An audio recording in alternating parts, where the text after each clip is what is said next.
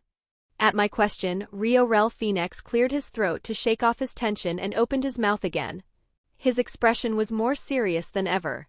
Will you become a devil? Well, this is. I was momentarily speechless at the unexpected suggestion. You mean become a reincarnated devil or something? That is not it. Recently, stories about you have reached the higher-ups. I tried to cover it up as much as possible, but since you wander around so freely. Rel trailed off. Ah, that's my fault. My hobby lately has been gourmet hunting, wandering around the underworld to eat delicious food, so it seems I was eventually caught. But what does that have to do with becoming a devil? To be precise, it is closer to belonging to the devil faction rather than turning into a devil yourself. That's also unexpected. There shouldn't be that many people in devil society with a mindset as open as Ryrel's. Besides, there are the old Satan faction members who clearly hate me, yet they want to accept me? I was puzzled at first too, but I suspect they concluded that even if all the current devils fought together, they could not defeat you. That was a wiser judgment than I expected.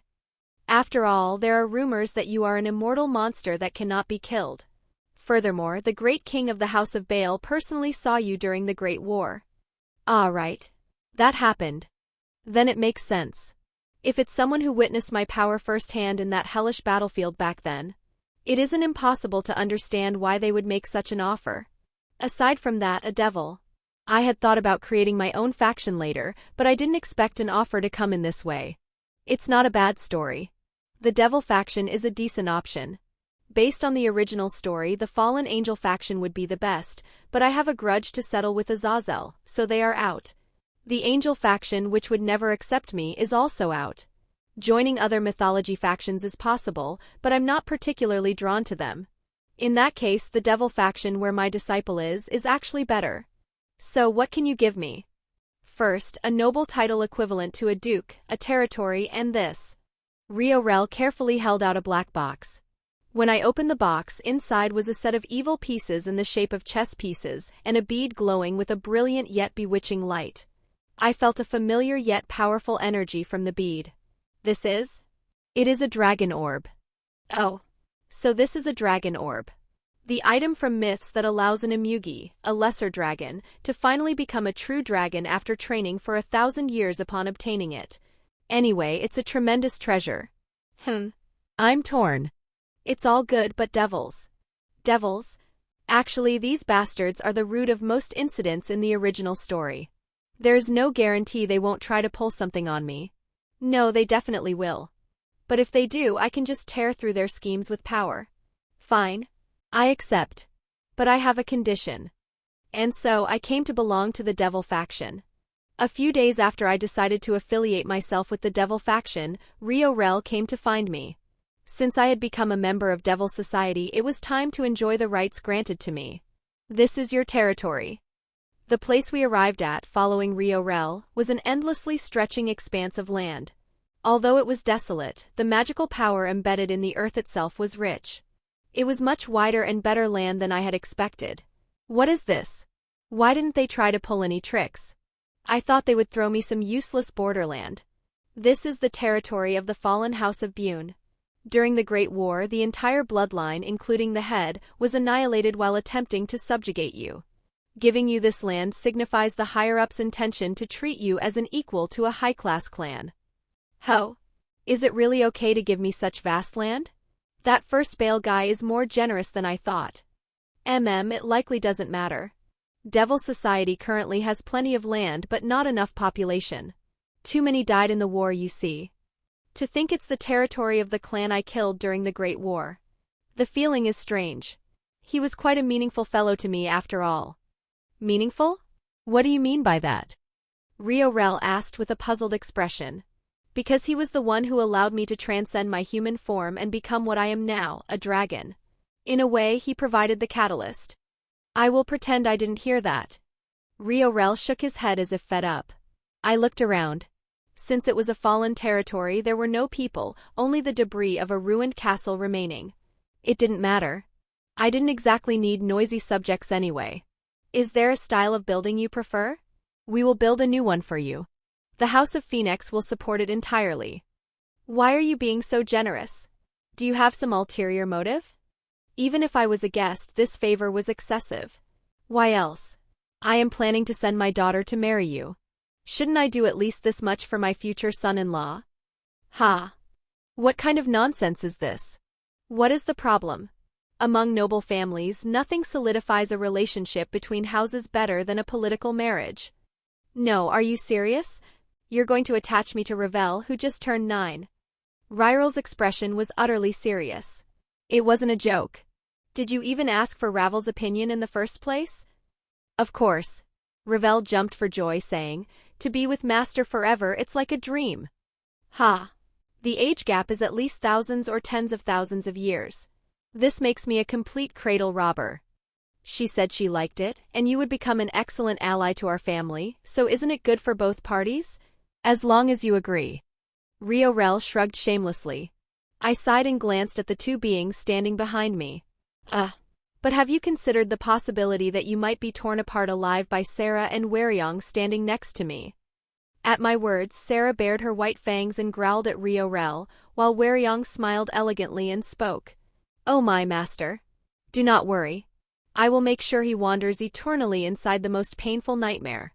Or perhaps a phoenix burning within the fires of annihilation doesn't look too bad either. What do you think? Surely you can talk to them and protect me. Look at the audacity on this guy. Let's think about that after Ravel grows up. And even without a political marriage, as long as you don't betray me first, I won't cause harm to you people. Understood. Then what will you do about the building? Ah, just build whatever you see fit. As long as it's livable, it's fine. But since your daughter might end up living there besides me, you know what will happen if you build it poorly, right? Haha, leave it to me. I will build the best castle staking the name of Phoenix on it. Good, then that's settled. Instead, support me with something else. What do you desire? All kinds of entertainment from the human world. Game consoles, movies, comic books, internet lines, and so on. All with the latest specs. Honestly, at this point in time, those things should exist. Let's enjoy what there is to enjoy. Understood. I will have them prepared immediately. Hwoarang looked like he couldn't understand, but he agreed without complaint. And so I obtained my own territory. The mansion was built in an instant. To be precise, it took less than a day. Half a day after leaving it to Hwoarang, a massive castle of jet-black marble rose from the middle of the desolate Bune family lands. Their architectural skills really are something else. Perhaps because they are a magic-using race, they can whip up a mansion just like that, simply and easily. And it wasn't slapped together either. From the latest facilities down to the interior of each room, everything was done thoroughly, leaving me with nothing extra to do. I was particularly fond of my personal study, filled with the latest gaming consoles and PCs from the human world, along with all sorts of entertainment. Master. Just as I was about to sit on the new sofa and try out the new game console, a familiar voice called out from the distance. Soon after, the castle door swung wide open, and Hwoarang came running in, holding a basket of gifts. Here, this is a housewarming gift. Fruits from our territory and cookies my mother baked herself. Thanks. I took the basket and patted Ravel's golden bun-style hair. Pat pat. Dot. Master? Me too. Pat me too. Seeing me pat Ravel, Hwoarang, who had appeared beside me unnoticed, begged for her turn. All right, you too. Pat pat. Heart suit. Might as well do Hwoarang while I'm at it. Hwoarang, don't you want one? When I asked Hwoarang, who was elegantly sipping black tea on the other side of the sofa, she blushed slightly. I'm not like those children, so it's fine. Not. Could I also ask for one, master? Calling them children. Hwoarang, you're practically a child yourself if we're splitting hairs. Come here. Pat pat. Heart suit. Hwoarang closed her eyes contentedly, savoring my touch. After patting all three of them, I finally broached the main topic. Ravel. So about what your father said. Why do you want to marry me? At my question, Ravel's face turned as red as a beet. Ah. That. Well, you see. Eventually, someday, I'll have to enter a political marriage for the family's sake too. Then why not just do that? Like your brother did. I don't want to. I wanted to marry someone I like. And I like you, master. You're strong, cool, sometimes scary, but you're also kind. I'm not sure what a 9-year-old knows about liking someone already. All right, but you're still young. You have your whole life ahead of you, and there should be plenty of time before any political marriage, right? By then you might like some other guy more than me. I have to reserve my spot early. The place next to master. Besides, from what I see, I think there will be more women besides Lady Hwoarang and Lady Hwoarang around you. I thought there's no harm in being quick. Huh. Well, this kid is way more precocious than I thought. All right, I get that, but I'm not thinking about marriage yet. But if you insist that much, I promise. If you still like me by the time you're 20, no 15, I'll accept you then. In the original story's timeline, Ravel is around 15, so if she still likes me by then, I should accept. After raising her for a year, the idea of handing her over to the original protagonist just feels wrong. Give her to that pervert? I'd rather go there with a shotgun.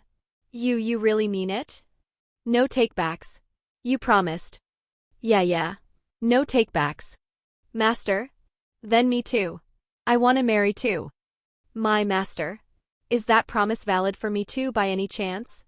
Hwoarang and Hwoarang, who had been quietly listening on the side, chimed in. You guys are already mine from the start. Why do you need a formal procedure like marriage? At my words, satisfied smiles appeared on both their faces. Heart suit.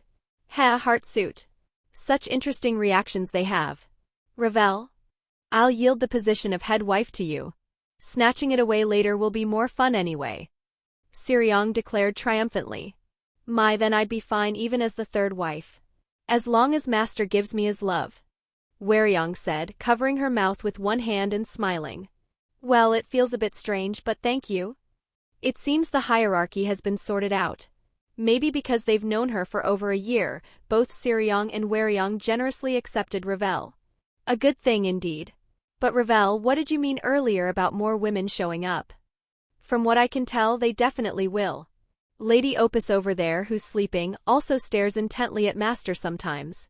I just think Master will definitely end up with several wives. I have nothing to say to that. Somehow it seems like I'm walking the path of a harem, regardless of my own will. Hey there, novel lovers.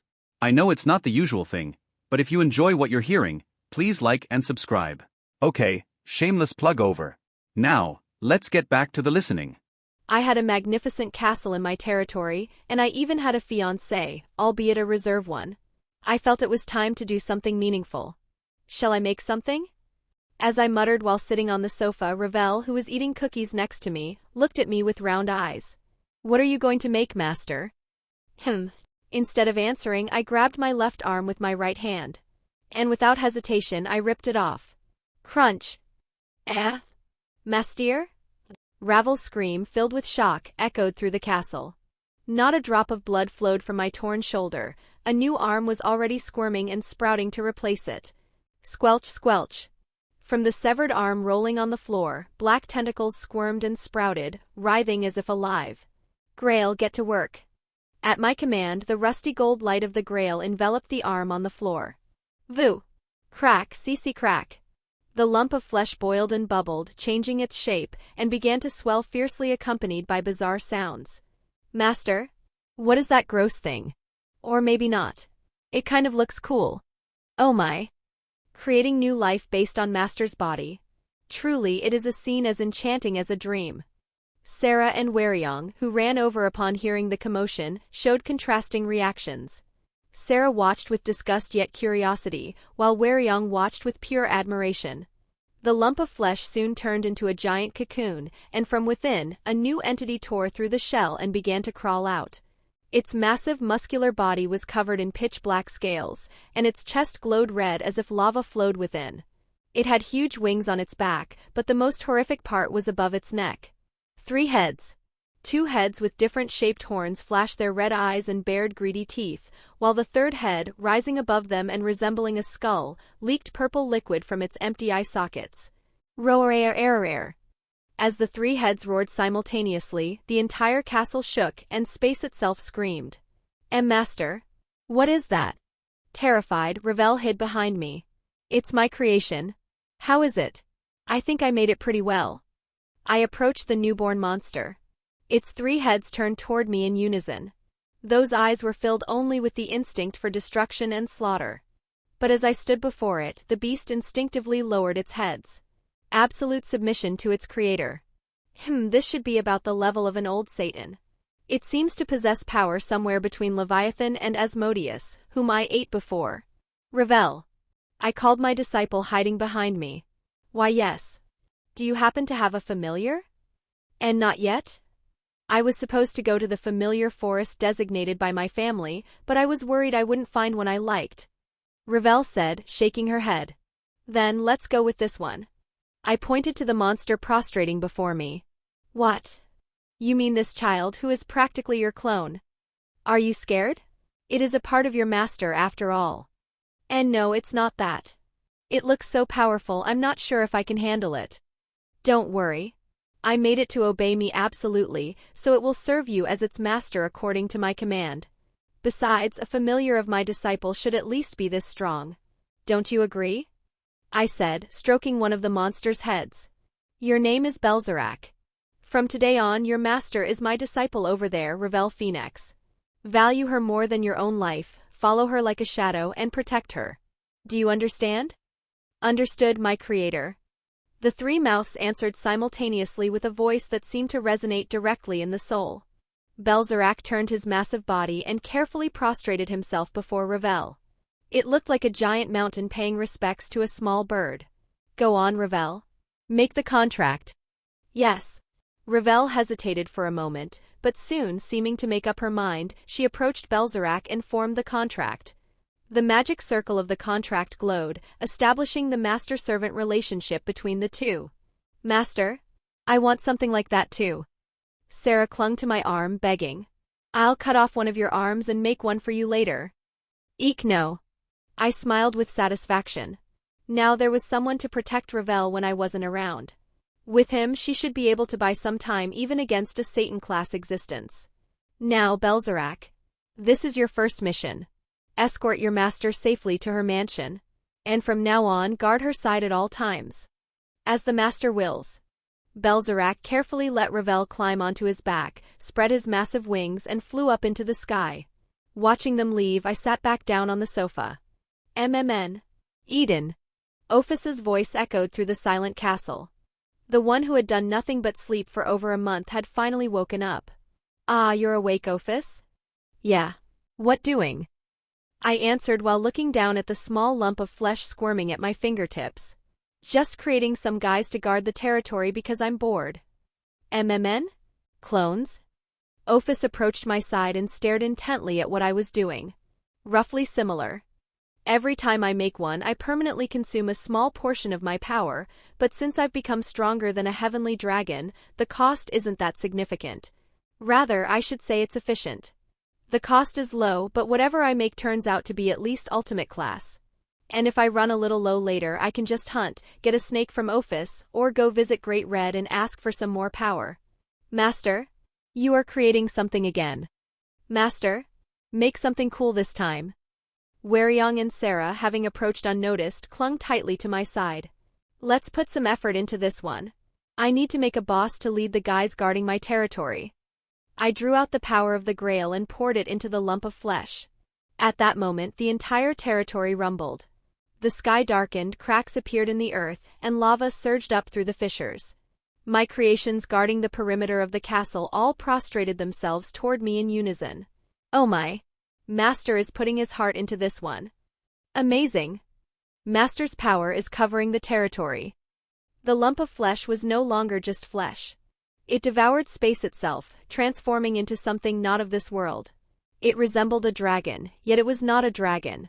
Its lower body, like a twisted tree trunk, was rooted in the lava of the earth, and pitch-black mucus tentacles squirmed from its torso as if alive. On its back were massive wings that looked as if they had torn the night sky, and its head jutted out grotesquely like a crown studded with dozens of orange eyes. I think this one turned out pretty well. At my satisfied mutter, Ophus added nonchalantly. That is Dragon King class. A dragon on the same level as Tannen.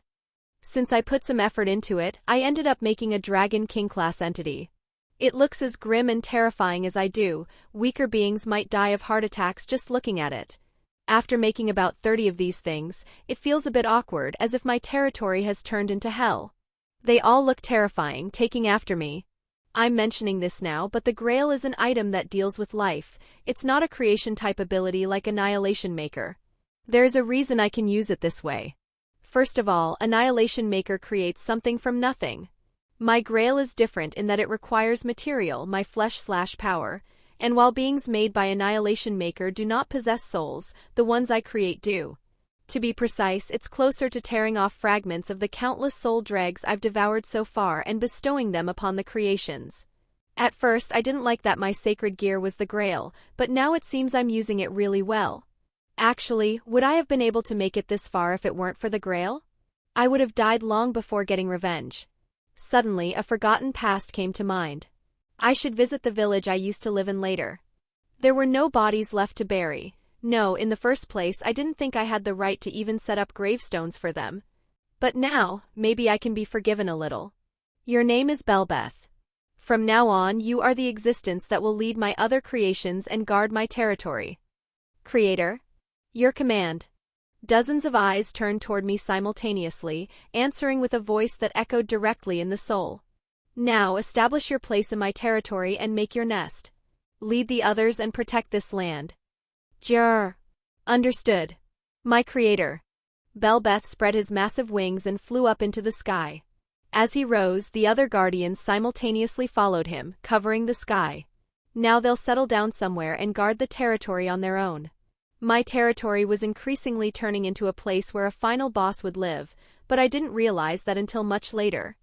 It had already been a few months since Belbeth was created in my territory. I spent most of my time in my new study, enjoying entertainment from the human world.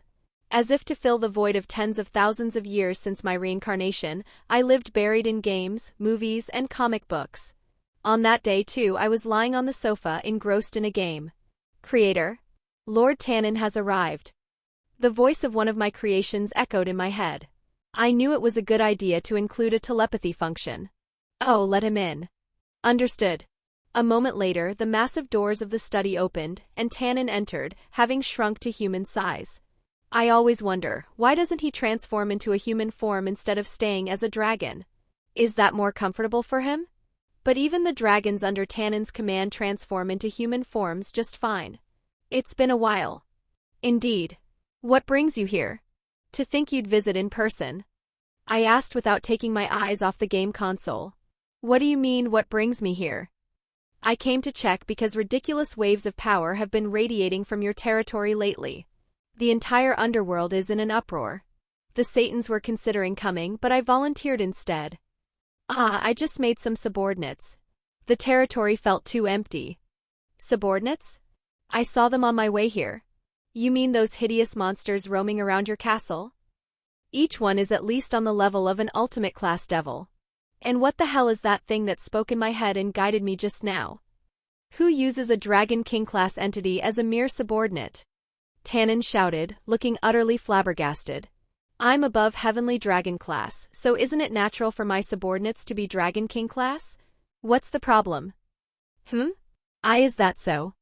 At my matter-of-fact answer, Tannen seemed speechless for a moment. While you're here, great timing. Could I get some dragon apple tree seeds? What for? Because they're delicious. I want to try growing them here. I already finished what you gave me last time, and since I have the Grail, I figure I can grow them pretty quickly. What kind of lunatic uses a Longinus capable of slaying God to grow fruit? Tannen shouted in shock. Me, I answered nonchalantly. Besides, the protagonist of the original story used his to strip girls' clothes. Compared to that, isn't my usage very wholesome and productive? Tannen, you can't reach the summit by acting within the bounds of common sense. The strong of this world are all stuck in a mold. This must be done this way, that must be done that way. It's ridiculous. If you can't break that common sense, you'll remain stagnant forever. I see. So your absurd strength stems from thinking outside the box. Tannen nodded as if he had reached a great realization. I made it sound convincing, but honestly, I'm not really aiming for the summit either. Great Red is still a bit too tough. Since we're allies anyway, there's no reason to fight. After chatting with Tannen for a while, he stood up as if his time was up. Understood. I will send the seeds soon. In return, do not let those monsters you created come anywhere near my territory. Especially that monster over there. Tannen looked out the window at Belbeth rooted in the center of the territory, wearing an expression of utter disgust. Got it. They won't leave here anyway, so don't worry. Tannen looked around my territory with a complex expression, then spread his wings and departed. Master, that Dragon King is quite amusing. Master? I want to eat dragon apples again too. Before I knew it, Hwoarang and Sarah were by my side. Yes, yes. When the seeds arrive, I'll plant plenty so you can eat to your heart's content. I patted their heads. A dragon's paradise. Maybe I should try making something like that. Planting tons of dragon apple trees and other vegetation in my territory, and letting my creations roam that forest. Of course, it'll be overflowing with scary-looking dragons, but let's ignore that for now. To me, they are all cute subordinates. All right, decided. I turned off the game console and stood up. Master? Where are you going? To do some gardening. I stepped out of the castle. And using the power of the Grail, I began to transform the desolate land into fertile soil. A few days later, when the seeds arrive from Tannen, this place will become the most bizarre yet abundant garden in the underworld. Shall I name it the Garden of Chaos? 1 year has passed since I joined the Devil faction. 5 years until the original story begins. Time seemed to pass quickly when I was sealed in the dimensional gap, so why does it feel like it's dragging on so slowly now? It's probably due to the peaceful daily routine repeating itself every day. Thanks to training diligently under me, Revel has already become strong enough to reach the topmost tier of high-class devils. It wouldn't be unreasonable for her to become as strong as an ultimate class soon. At this rate, she could probably aim for Satan class by the time of the original story. She really is a child overflowing with talent. Aside from that, various devil clans came asking to form alliances with me, or the current 4 great Satans came to ask how I was doing. There were this and that, but honestly, none of it was that important. I have no intention of forming alliances other than with the House of Phoenix. Dealing with Tannen and the hard-working current 4 Satans is just about right. Just because someone is an ally doesn't mean they can be fully trusted. I do plan to build some rapport with the Satans though. They seem reliable enough, and I need to tag along to the 3 factions summit later to put a hole through Azazel's gut. Grudges must be repaid clearly. Anyway, that's why I'm currently at Tannen's territory. You might think it's sudden, but recently an interesting proposal came from Tannen. A mutant dragon approaching Dragon King class had appeared, and since other devils tried to make her their servant, she set conditions. But it seems there was almost no one in the underworld who met those conditions. First, she would not become a servant unless the master was stronger than her. Most ordinary devils apparently failed right there. Well, Dragon King class is near transcendent, unless you're at least current Satan class, it's impossible. Mephistopheles, who reincarnated Tannen, was a crazy bastard. I haven't seen him, but wouldn't he be as strong as a current Satan too? Second, the one to become her master must be a dragon. That leaves practically only Tannen as a possibility, but Tannen had already filled his peerage slots. So Tannen suggested that I, who am treated as a dragon, try to take her as a servant. Of course, calling me a dragon is a stretch, but I'm similar, right? My alias is even Chaos Dragon. Anyway, since I haven't used a single evil piece yet, it wouldn't hurt to have 1 or 2 servants. With that thought, I decided to take on the challenge. You're here. Arriving at Tannen's territory, Tannen in human size came out to greet me. So where is that dragon? On that mountain. Where Tannen pointed with his chin stood a massive mountain where pitch-black storm clouds and biting winds swirled violently.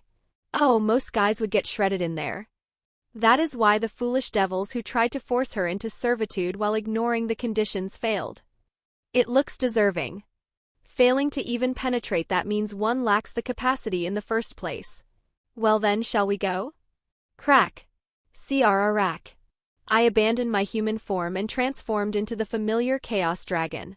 Spreading my massive wings, I broke through the storm, feeling Tannen following behind me. How far did we go? The biting storm ceased like a lie, and the serene scenery of the mountain peak came into view.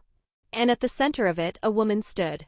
Her pure white hair, dyed lime green at the tips, fluttered in the wind, and large wing-like decorations adorned her head. Her emerald eyes were clear and beautiful like a lake. She wore only pure white cloth covering the minimum areas, which fully revealed her perfect figure without an ounce of excess fat. The lines leading from her ample chest to her slender waist and toned thighs were like a work of art. The power felt from her contrasted sharply with her appearance. It was unusual. Approaching Dragon King class? Don't make me laugh. She is just Dragon King class. To think such a strong character never appeared in the original story. I'm starting to like this quite a bit. Talent like this isn't easy to come by. But I need to make one thing clear. It is not I who am being chosen. It is you who must be chosen by me. At my words, her emerald eyes wavered for the first time. I opened my maw. Inside, chaos began to gather. Try to block this. If you withstand it, I will grant you the qualification to become my servant. Kaboom-a-moom. Diffusion. My breath attack scattered like mist with a single gesture of her hand. Even though I had held back considerably, it was an attack that even a Dragon King class might have struggled to block. Yet seeing her block it so easily was surprising. I see. So that is her ability. She called it diffusion, so dispersion. It's quite a good ability. The power to scatter things that are clumped together. Whether it be energy, matter, or concepts. It must be a force that neutralizes anything condensed. With that, she could probably block most attacks. Attacking before we even talk. You are quite impatient, aren't you, Lord Chaos Dragon? She spoke with a relaxed smile. She knows my identity? That makes things faster. I felt like you were testing me and it annoyed me. It's arrogant. Fufu, I apologize for that. It seems you are indeed far stronger than I am. If you had truly intended to kill me, I would have died before I could even react. You're a dragon who knows her place better than I thought. Still, I wish to experience the power of the one who will become my master firsthand. My name is Wendy. Please teach me a lesson. As soon as the dragon introduced herself as Wendy, she gathered wind in one hand. The surrounding storm was sucked into her palm, compressing into the shape of a sharp sword that seemed capable of cutting through anything. I will go with full power. Tempest Edge. A sword of storms indeed. A technique befitting a dragon that controls storms. I could simply erase it with the worthlessness ability of the House of Belial, but since she asked for a bout, should I just take the hit? A blade of storm that transcended sound approached to slice me. I deployed the shield magic of the House of Amon around my body, but the storm blade tore through the shield like paper and sliced right through my dragon body. Amazing. In terms of raw power alone, is she above Tannen over there? My upper and lower body were separated by the attack, but in the blink of an eye, the power of the Grail completed the regeneration. I see. That was an attack I could call my ultimate move, yet you didn't even need to dodge it. Wendy smiled bitterly. Unfortunately for you. But you should be proud. Even if Tannen over there attacked with his full power, he wouldn't have been able to slice my body in two so easily. Is that so? In that case, I shall pour everything I have into this last one. Wendy abandoned her human form and transformed into a dragon. An Eastern-style dragon with brilliant green scales matching her emerald eyes. Her dragon form is quite beautiful. Completely different from me. If you can withstand this attack, I will dedicate my everything to you. The storm was compressed and accelerated within Wendy's mouth.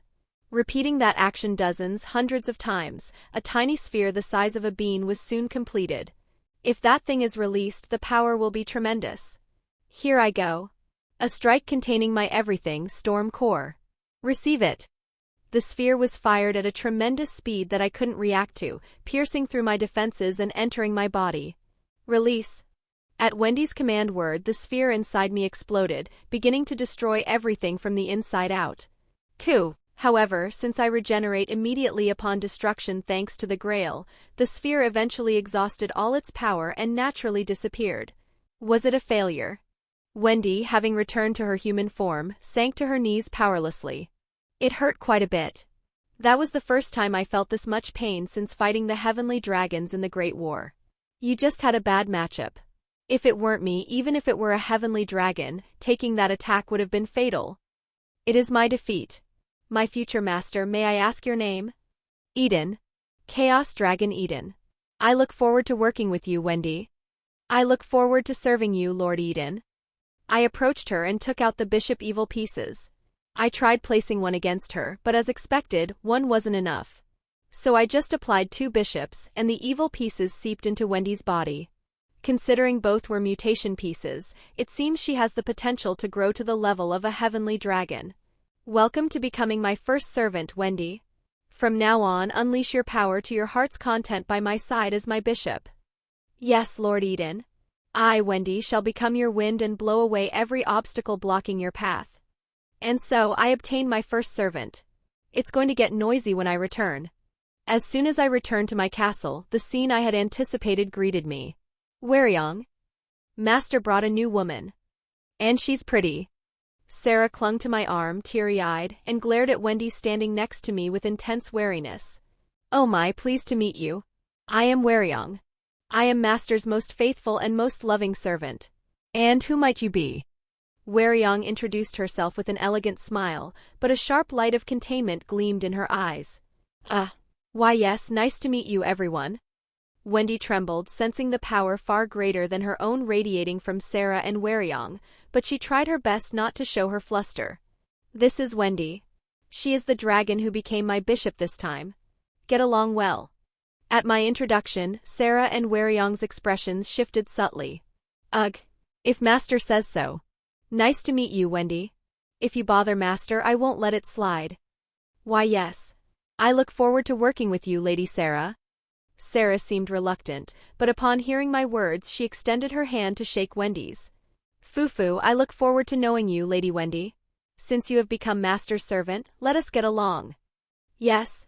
Please take care of me as well, Lady Hwoarang. Hwoarang seemed to take a liking to Wendy, welcoming her with a smile. How nice it is to see them getting along. Since you have become Master's Woman, I shall teach you about the body and mindset required as Master's Woman. First of all, Master's breakfast is... Huh? Suddenly? Let's pretend I didn't hear that. Master. Just then Revel ran over from afar. Thump. It's dangerous to run like that. You'll fall. Hee hee. I'm sorry. Wait, no. I heard you took in a peerage member. How did you hear that so fast? This is Wendy, a dragon who has joined as my bishop. Pleased to meet you, Lady Revel. Yes. Nice to meet you, Lady Wendy. To be Master's first peerage member, you must be amazing. Seeing them converse so well, it seems they are a good match. Ah, right, Master. Please make me your servant too. Why? Didn't you say you wanted to make me your servant before? Hee hee. Actually, I know that's absolutely impossible. You are too strong, Master. No matter how strong I become, even if I use a mutation piece, I wouldn't be able to make you my servant. So I decided to do it by entering yours instead. I took out the Queen Evil piece. If Revel wants it, I intend to give her the Queen spot. A bishop would have been a decent fit, but I used both pieces on Wendy, and giving her a pawn would be too disrespectful. Are you sure? Once you accept, there's no taking it back. Yes. I want to stay by your side forever, Master. Did you get Ryral's permission? I got it ages ago. Both father and mother were super supportive. Why are they so thorough? Don't tell me Ryorel calculated this far ahead? I feel a strong will to marry Revel off to me no matter what. Here. As I placed the Queen Evil piece against Revel, it was absorbed instantly with a red glow, making her my servant. Now you are my Queen, Revel. Hee hee. I love you, Master. Squeeze. Revel seemed delighted to receive the Queen piece, hugging my waist and nuzzling against me. I'm jealous of Revel. I want to be Master's Queen too. Sarah stared intently at Revel, clearly envious. Fufu, we are Master's two wings, so we don't need to be bound by the formality of a peerage, do we? Isn't that right, Sarah? That is true, but being jealous is still being jealous. Fufu, you are still childish. You were created later than me. Mentally, I am more mature, though. Are you calling me stupid? Oh my, I never said that. Watching the two of them bicker is distracting.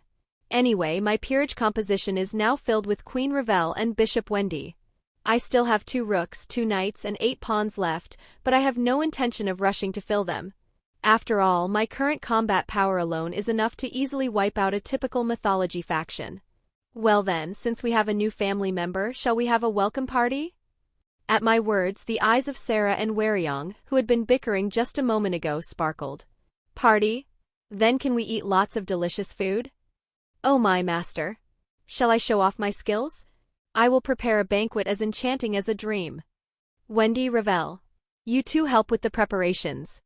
Yes, Lord Eden. Yes, Master. A noisy day. A warm and boisterous daily life that I couldn't even imagine during those tens of thousands of years of solitude. This time I will protect it. What? You are going to the human world? At my words, Revel, who was sitting on the sofa, shouted in surprise. Yeah, I'm thinking of visiting my hometown. Can I even call it a hometown? It was just a place where I lived for a very short time, thousands of years ago by human standards. Anyway, since it's where my second life began, let's just call it my hometown. Your hometown? What kind of place was it? Were there many strong people like you there, Master? Revel asked with eyes full of curiosity. No, it was just a small village where ordinary humans lived. Everyone is dead now, and there's probably nothing left. During the Great War, they were massacred by other races before they even realized what was happening. Still, I should visit at least once. At my indifferent answer, Ravel's face turned pale. Ah, I'm sorry. I asked something unnecessary. Revel seemed to think she had made a slip of the tongue and suddenly bowed her head to apologize. It wasn't something she needed to apologize for, just asking about my hometown. No, what? There's nothing to be sorry about. It's all in the past. Anyway, wanna come along? Huh? Really? This is the first time you've asked me to go somewhere with you, Master. Revel said, her eyes sparkling. Is that so? Anyway, are you coming or not? Yes. Of course I have to go. I definitely want to see your hometown too, Master. Master? What about us? Are you leaving us behind? Sarah, appearing behind my back before I knew it, spoke in a sulky voice. Do you guys want to go too? If you're coming, it's not a bad idea to go all together. Of course we're going. Wherever Master goes, we go. Of course, Master. Knowing Master's past is also our duty. May I come along as well, Lord Eden? It's my first time in the human world. And so, a sudden group trip to the human world was decided. The Guardians, including Belbeth, will take care of the house, so it should be fine. If there's anyone capable of breaking through them to invade, I'd actually like to see that. The world has changed a lot. As soon as we arrived in the human world through the magic circle, what greeted me was the very image of a modern city. Towering skyscrapers, cars filling the roads, and countless people.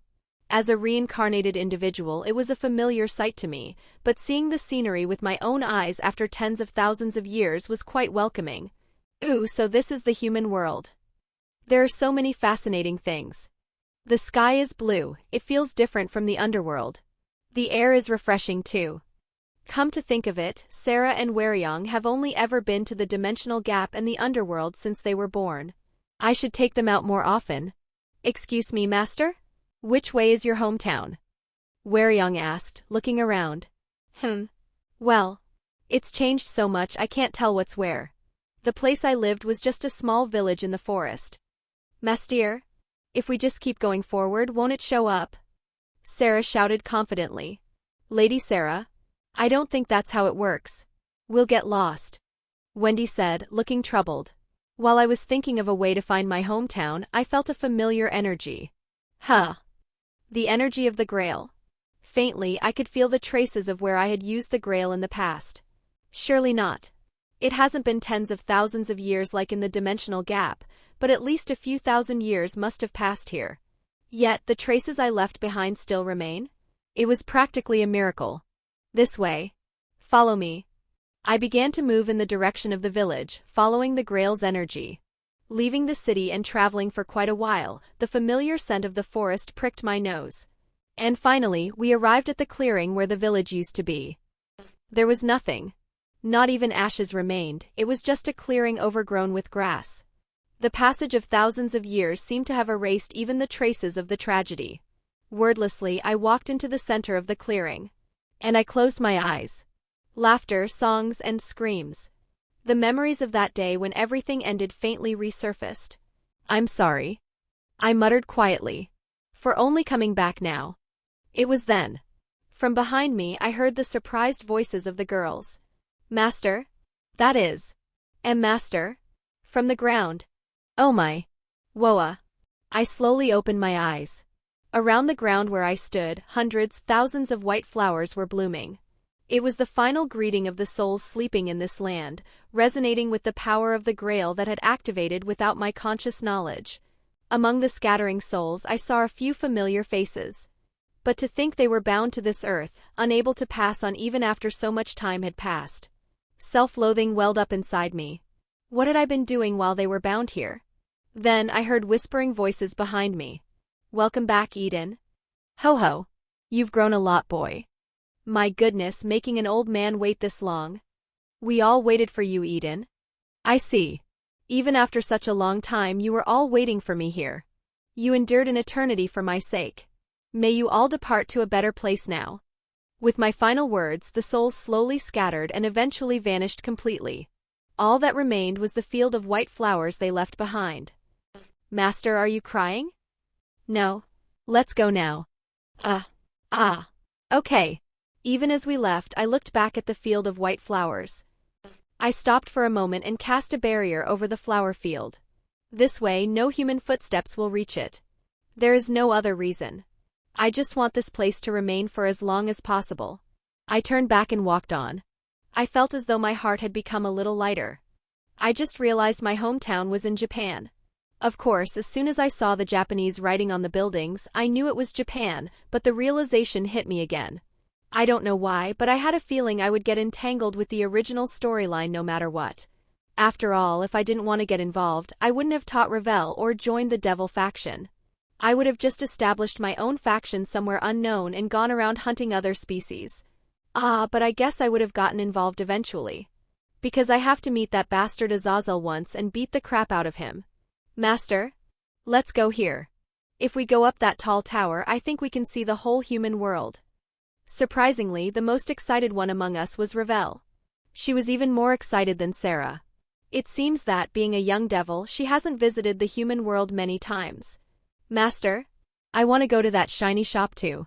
It smells delicious. Sure. Let's go everywhere you want. Today is a day dedicated to playing. Oh yeah. Wow. And so we wandered around various places in Japan, eating delicious food and sightseeing. Eventually we ended up in Kyoto. Master, Kyoto is off limits. Revel suddenly tugged at my clothes and stopped me. Why? This is the territory of yokai. If other races enter without permission, they get attacked. We need to get a separate permit. Can't we get one now? We probably can't since we didn't apply in advance. We devils don't have a very good relationship with the yokai. Why? Do we really need something like that? Master, yokai are weaker than us anyway. Let's just ignore it and go in. Sarah said dismissively. Sarah has a point. There is no need for us to heed the rules of beings weaker than ourselves, Master. Rules exist for the weak. Hwoarang nodded in agreement. That's a very dragon-like mindset. I like it. Then let's ignore it and go sightseeing. I'll be fine, right? Since I'm with you and everyone else, Master. Huh? Since when did I become the position of common sense here? Revel seemed to have been influenced by us eventually and followed cautiously.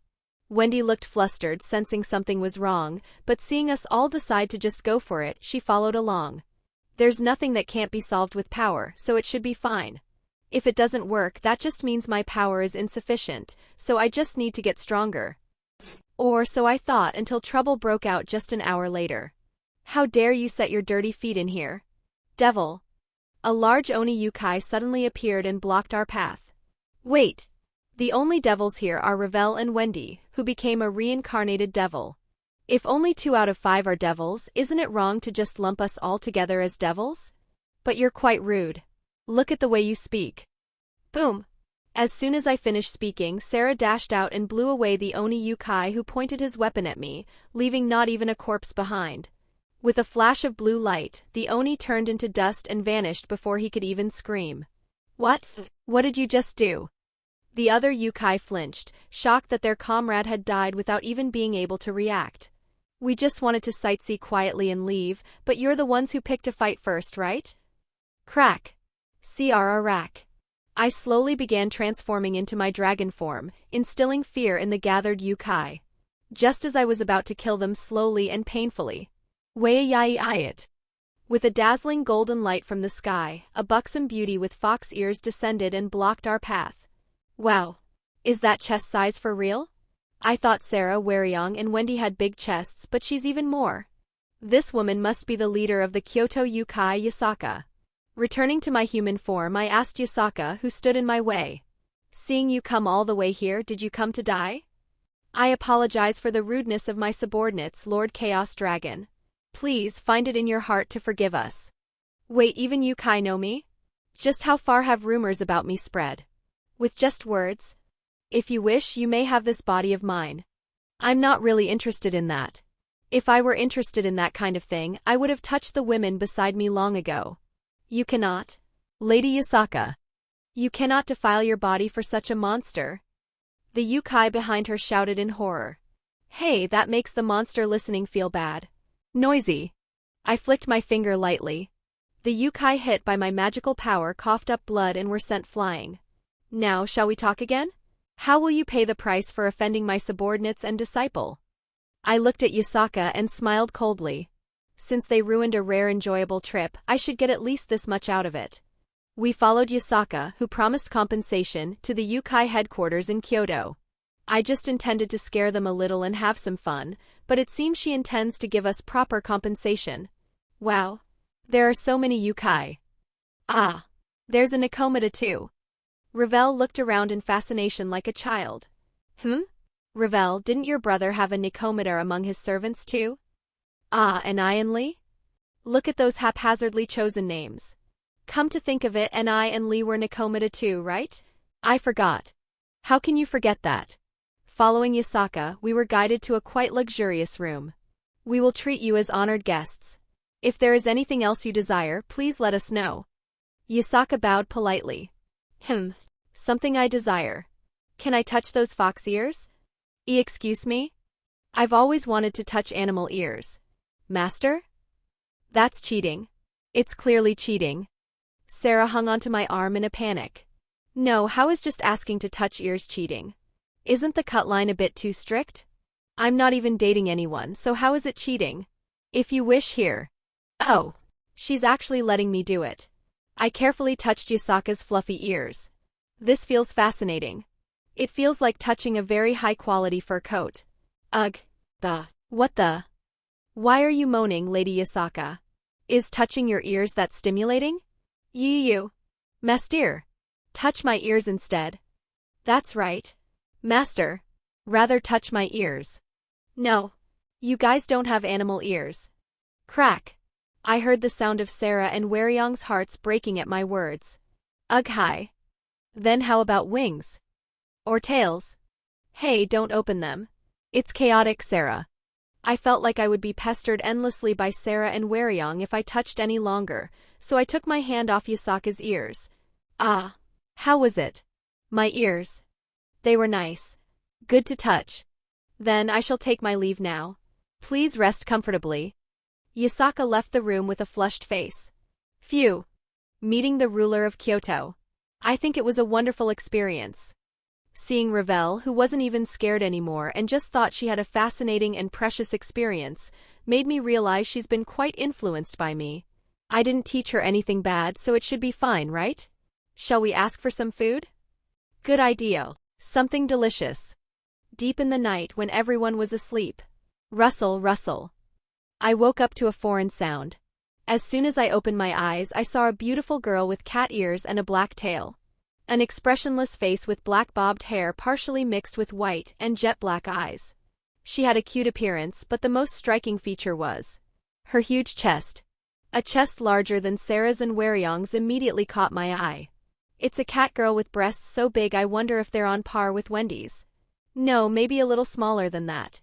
Since I encountered her here, she must be a yukai, so probably a Nakomata. Nya? How are you perfectly awake, Nyan? After hearing the cat girl speak and looking closely, I saw something like smoke scattered in the air. Sleeping gas? I'm not weak enough to fall for something like this. No way? This even works on the Queen of Kyoto, Nyan? It works even up to Dragon King class? It must have been a more impressive item than I thought. I'm stronger than Yasaka, so it might not work on me. It seems Sarah and Hwoarang are fast asleep. The sleeping gas wouldn't have worked on them either, but I guess it can't be helped since dragons naturally sleep a lot. Should I handle this? So, what were you trying to do by spraying sleeping gas? Since you are people receiving VIP treatment, I thought you might have precious items, Nyan. A thief then? No, you used that level of sleeping gas just for theft? I was preparing to rob this place from a long time ago, it just coincided with your visit, Nyan. I see. But you're confessing easier than I thought? Yeah, because you're going to collapse here, Nyan. Simultaneously with the end of her sentence, the cat girl lunged at me. As she charged, she wrapped her hands and feet in black burning fire wheels and swung them at me. However, is this all? Immediately, tentacles shot out from my shadow and grabbed her limbs, immobilizing her. Ugh. No way, Nyan. Her speed seemed decent, but she's only about high class or ultimate class at best. No matter how fast she is, she's in the palm of my hand. The black fire wheels wrapped around her limbs were burning the shadow tentacles, but they were useless against the constantly regenerating tentacles. What on earth is this? Shadow tentacles with infinite regenerative power backed by the Grail. No matter how much you burn them or whatever you do, they will keep regenerating, so it's meaningless. That can't be. These black fire wheels are powerful cursed flames, regeneration. No wonder the shadow tentacles were burning. These shadow tentacles are practically part of my body, so I wondered how mere fire could burn my body. Now I know the reason. That aside, strength around ultimate class and a mysterious ability to wield powerful curses. This is perfect material for a peerage member, isn't it? Grinning, I approached the cat girl struggling in the grip of the shadow tentacles.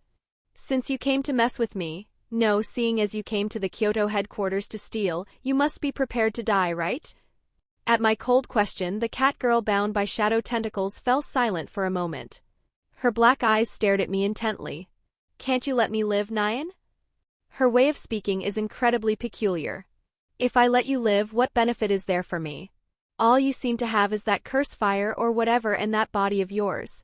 How about my body? I think I'm pretty cute, Nyan. I wouldn't be bad for a one-night stand, Nyan. I don't need it. That was my negotiation tactic, Nyan. How is that a negotiation tactic? Besides, I don't sleep with loose women. Loose? I'm a virgin, Nyan. I just tried to use it because I didn't want to die, Nyan. No, you're a virgin with that body? How on earth is that possible? Anyway, forget that. Let's make this easy. You become my servant. The cat girl's eyes went round. Why? You won't die and instead you'll be under my protection, so it's nothing but a benefit for you, right? You save your life and gain a powerful master like me. It's not a bad deal. No, you said you didn't need my body, but then you propose I become your servant. Are you perhaps impotent, Nyan? This bitch? Who are you calling impotent? Do you want to die? I tightened the shadow tentacles slightly, compressing her windpipe. Coo. Joke, it was a joke. I'm sorry, Nyan.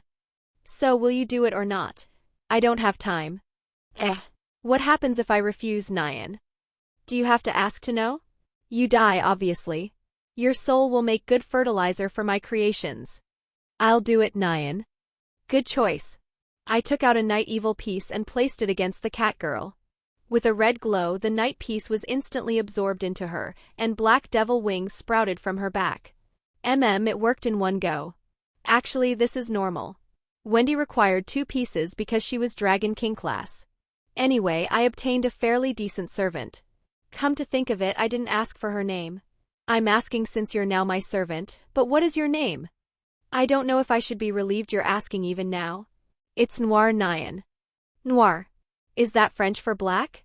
That name was made incredibly lazily. That's an insult to my parents, Nyan. No, honestly, what kind of name is just black? Is it Noir because your hair and eyes are black? That's no different from calling a dog Blackie. Besides, you're a Japanese yukai, so why French? Damn it, I honestly can't refute that, Nyan. You think so too, right? But how should I explain you? Wait, didn't you spray sleeping gas not just in the girls' room in my room, but throughout the entire Kyoto headquarters? You didn't think you wouldn't get caught, did you? You'll help me, right? Master? Who knows? Noir began to sweat profusely. Nya. This girl, she's broken. I suppose I should stop teasing her here. Since you've become my servant, I'll handle it. Master is the best, Nyan. Her mental recovery is fast. So, the culprit from last night was this person. I brought Noir before Yasaka and explained the sequence of events from last night. Because of you, Lord Chaos Dragon, we were able to get through this without any major incidents. I don't know how to thank you. No need for thanks. I obtained a decent servant, so I'm fine with it. In exchange, could you exempt this girl from punishment? Normally it wouldn't be allowed, but considering Lord Chaos Dragon's contribution, we will treat it as if nothing happened. Naya. I survived, Nyan. Noir sighed in relief. You better do well from now on, got it? I'm your lifesaver. Of course, Nyan. This Noir will do anything for Master, Nyan. Having somehow resolved the incident, we returned to the room where the others were. Here they come, here they come. Master. So who is this child? Is she a new servant? Please introduce her, Master. As soon as we arrived, Noir froze at the intense welcome from Sarah and Wendy. This is Noir. She's a Nikomata who became my knight last night. Everyone get along. Please take care of me, Nyan. Looking at what she did yesterday, I didn't think she was the shy type, but she's shyer than I thought. Hello, Lady Noir. I'm Ravel. I'm Master's fiancé. Master, are you perhaps a Lilicon? As if. So that's why you weren't interested in my body, Nyan? Oh, you damn cat. Do you really want to die? Just kidding, Nyan. Blah. Seeing her stick out her tongue and tease me, I realized she must be dying to meet her end. If you wish for it that badly, I'll kill you. I'll show you hell. Tonight's dinner is cat stew. I transformed my arm into a dragon's arm and charged toward Noir. Nya. I'm sorry, Nyan. Startled, Noir ran away to escape me. It was summer. The schedule in Kyoto had ended and it was time to return. You really didn't need to come out to see us off. Fufu, I am doing it because I want to. I bid you a safe journey, Lord Eden. Yasaka came all the way to the front gate of the mansion to see us off. We had become quite close during our stay, so the awkward atmosphere from the beginning was gone. Take care. Goodbye to you all as well. And so we left Kyoto and returned to my territory in the underworld. As soon as we arrived, I let the girls go do whatever they wanted and called for Belbeth. Did you call? Creator. Yeah. There were no problems while I was gone, right? There were no problems, but… Is there an issue? A human male fell from the sky for some unknown reason, so we imprisoned him. Suddenly? I need to see that for myself. Where is he? Please follow me. Following Belbeth, we arrived at a truly grim-looking prison. The bars made of pitch-black metal squirmed as if they were alive, and my creations stood guard around the perimeter. What is this? When did I even make this? Inside the cell, a human male with green hair was crouching down. Damn it. To think I end up in prison right after reincarnating, fuck. What? Reincarnating? The trapped man spat out words I couldn't possibly mishear. Arise. The great master of this land has come. Show respect. Whoa. Belbeth, I feel a bit burdened by that kind of stuff.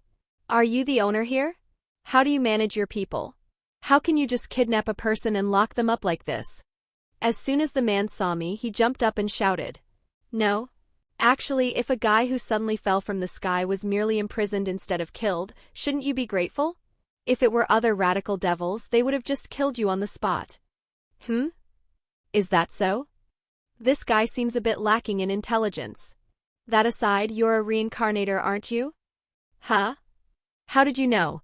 You just said it with your own mouth. Is this guy actually an idiot? This won't be easy. Because I'm a reincarnator too. Which country are you from? I'm Korean. Same country. Nice to meet you, pal. I never thought I'd find a comrade. Neither did I. Happy to have met a fellow countryman, we continued our conversation. Listening to him, it seems about 10 years have passed in his world since I reincarnated. So, did Season 5 of the High School DxD anime come out? No. It didn't. The author keeps writing spin-offs instead of the original story. Fuck, it's been 10 years and it still hasn't come out? That's too much. Ugh, damn author, just write the main story. Speaking of which, when did you reincarnate into this world? During the Great War. Huh?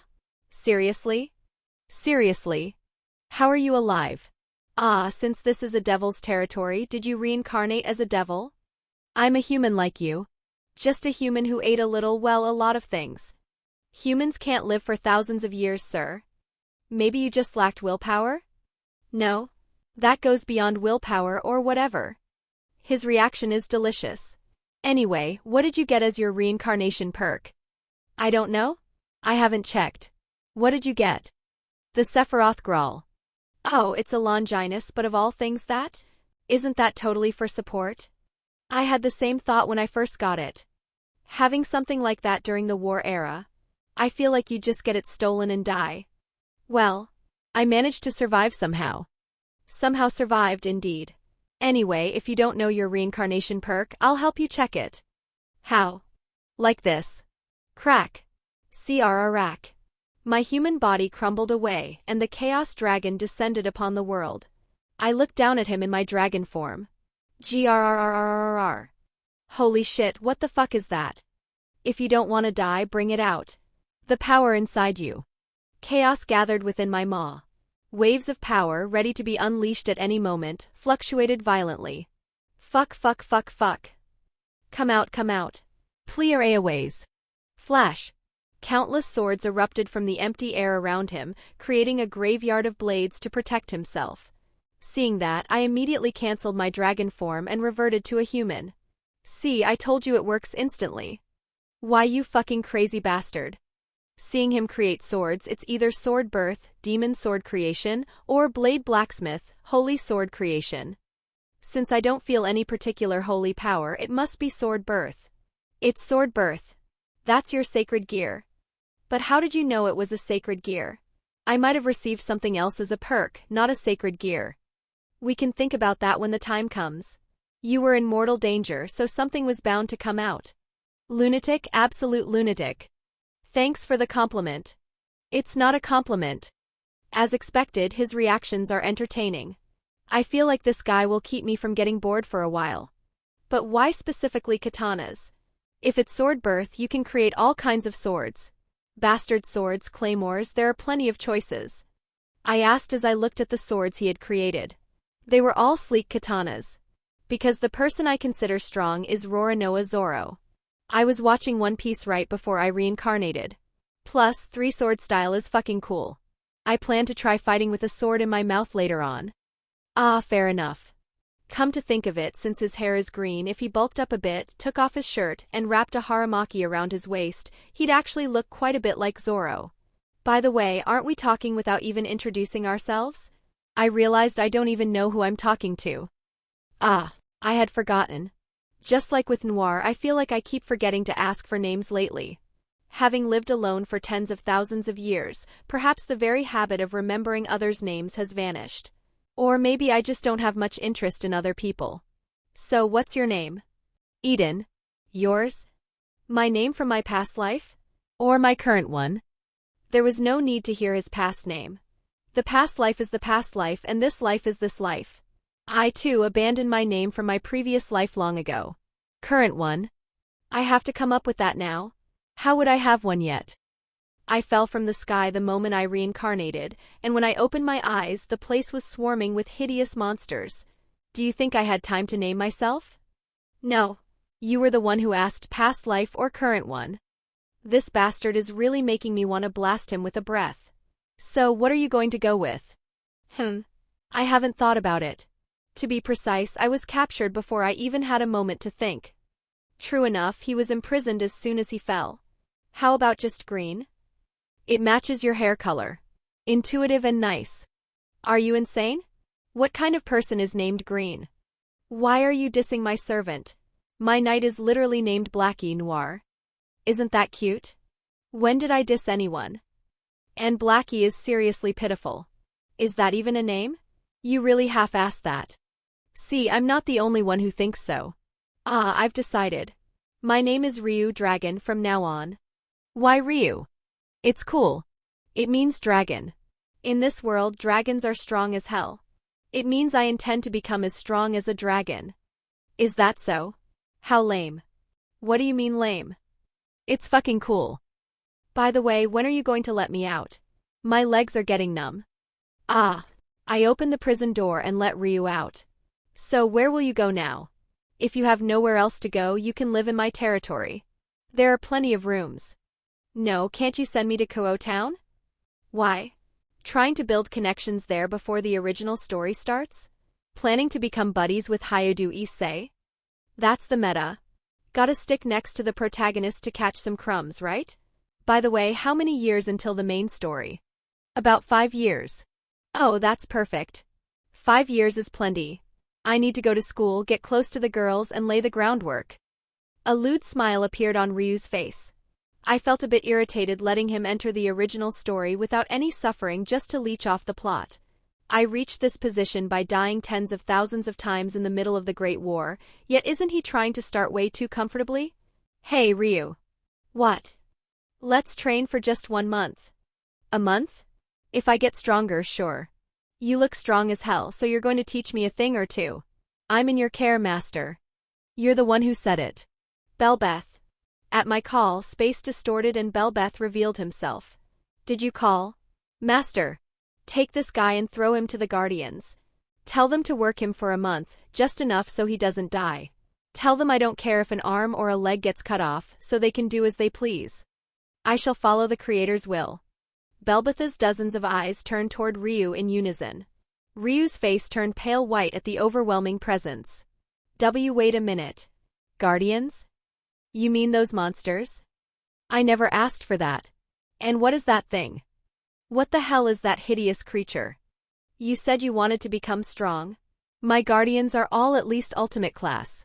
If you play with them for just a month, you'll be much stronger than you are now. Be grateful. At least ultimate class? You lunatic, I'll die. I'm a newbie who just reincarnated and awakened his sacred gear. You won't die. I'll keep reviving you with the grail, so don't worry. Every time you die, you'll come back stronger. It's a huge win, isn't it? That makes it even more terrifying, you devil bastard. Hey! Let go. Let go of me. Belbatha's pitch-black tentacles grabbed the screaming Ryu and dragged him straight into the void. Just suffer for a month, friend. You need to do at least that much to survive in this harsh world, don't you? Smiling with satisfaction, I returned to my study. The month flew by in the blink of an eye. Of course, that was strictly from my perspective. To Ryu, it was probably a time more terrible than hell itself. I occasionally stopped by the training grounds to eat snacks with Ryu's screams as background music, and sometimes used the grail to revive him when he was on the brink of death. I spent my time ensuring Ryu didn't actually die when Sarah and Hwoarang intruded, claiming they were bored and wanted to torment him. You think Ryu looks pitiful?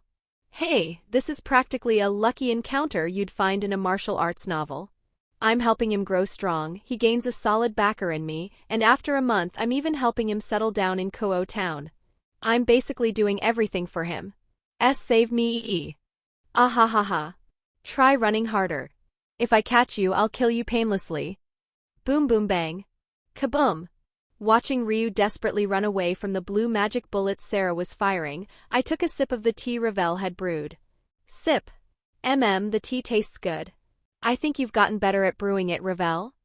Hee, thank you, master. Hey, you bastard. Don't just watch, save me. That crazy bitch is actually trying to kill me. Come on, it's the last day. Work hard. That's how your skills improve. Wow. He looks a bit pitiful, Nyan. Noir looked at Ryu with eyes full of sympathy. Why? You want to join? Nyanya? I like lying on master's lap like this, Nyan. Noir, lying on my leg in her cat form and looking pityingly at Ryu being chased by Sarah, saved her own life again today. You should know you survived because you're cute. Wasn't there a saying in my past life? If cats weren't cute, they would have gone extinct long ago. Thinking about it now, I really empathize with that statement. She's alive only because she's cute to look at. That aside, he's already high class. Perhaps because he's a reincarnator, his growth rate is exceptional. Of course, he's barely scraping the bottom of high class, but even Ravel took nearly a year to reach high class. Though, granted, Ravel was younger than Ryu when she started. No, wait. Learning when you're older is harder than learning when you're young, so maybe Ryu is actually overflowing with talent. But why can't that guy use his balance breaker yet? Nya. Balance breaker is a matter of will, Nyan. His heart is still lacking, Nyan. True enough. A guy who lived in modern times and just rolled hard for a month wouldn't have the will or desire to surpass the laws of the world yet. My situation was special. I was the weird one for achieving balance breaker in a crazy era where God hadn't even died yet. It was then. Arg, I can't run anymore. I'll settle this here. From Ryu's cornered body, an energy different from before burst forth. Demon Spirit 9-sword style. Ryu's figure blurred, and he began to look like the form of an Asura with 3 heads and 6 arms. The Asura form stood holding a total of 9 demon swords, 1 in each of the 6 hands and 1 in each of the 3 mouths. Asura, 1 Miss Silver. Ryu, in the form of Asura, wrapped the 9 swords in rusty green tuki and charged at Sarah with full speed. A powerful technique capable of silencing even most high-class beings in a single strike. However, it's nothing more than a simple illusion. Just a lump of tuki in the end. Unfortunately, Sarah is not a simple existence. Thwack! Sarah lightly flicked her finger. Just a simple finger flick. But the power contained within it shattered Ryu's Asura and struck his main body with precision. Cough! Damn it, she's seriously filthy strong. Ryu, who had been sent flying into the distance, muttered while coughing up blood. Of course. Sarah is one of my greatest masterpieces. Did the title of Heavenly Dragon look easy to you? Haha. Heavenly Dragon. I have a long way to go. So keep working hard. You never know, someday you might be able to land a hit on me too. I have a question. What? Are you stronger than that woman? Stronger than Sarah, huh? If we're talking purely about specs, I'm weaker. She possesses the power of Ophis and Albion, a monster that far surpasses a heavenly dragon in their prime. I'm just a guy with power slightly stronger than a standard prime heavenly dragon. Fuck, you're heavenly dragon class too? Is heavenly dragon class as common as neighborhood dogs around here? That's DxD for you. Accept it. Ugh, but if it goes to a long battle, there's a high probability I'd beat Sarah. Because I don't have weaknesses.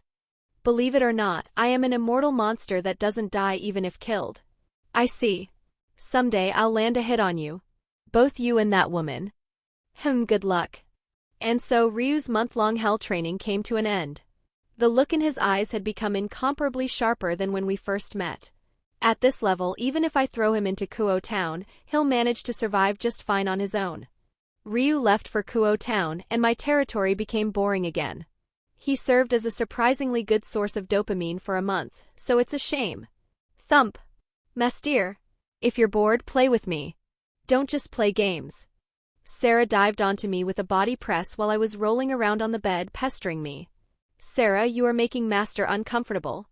Please get off immediately. No, it's not really uncomfortable. Then I shall as well. At my words that it wasn't uncomfortable, Hwoarang immediately came to my bed, took the spot opposite Sarah, and hugged me. Being sandwiched between two women might be a luxury, but perhaps because I've lived too long? I'm practically in a sage mode, so I don't react much.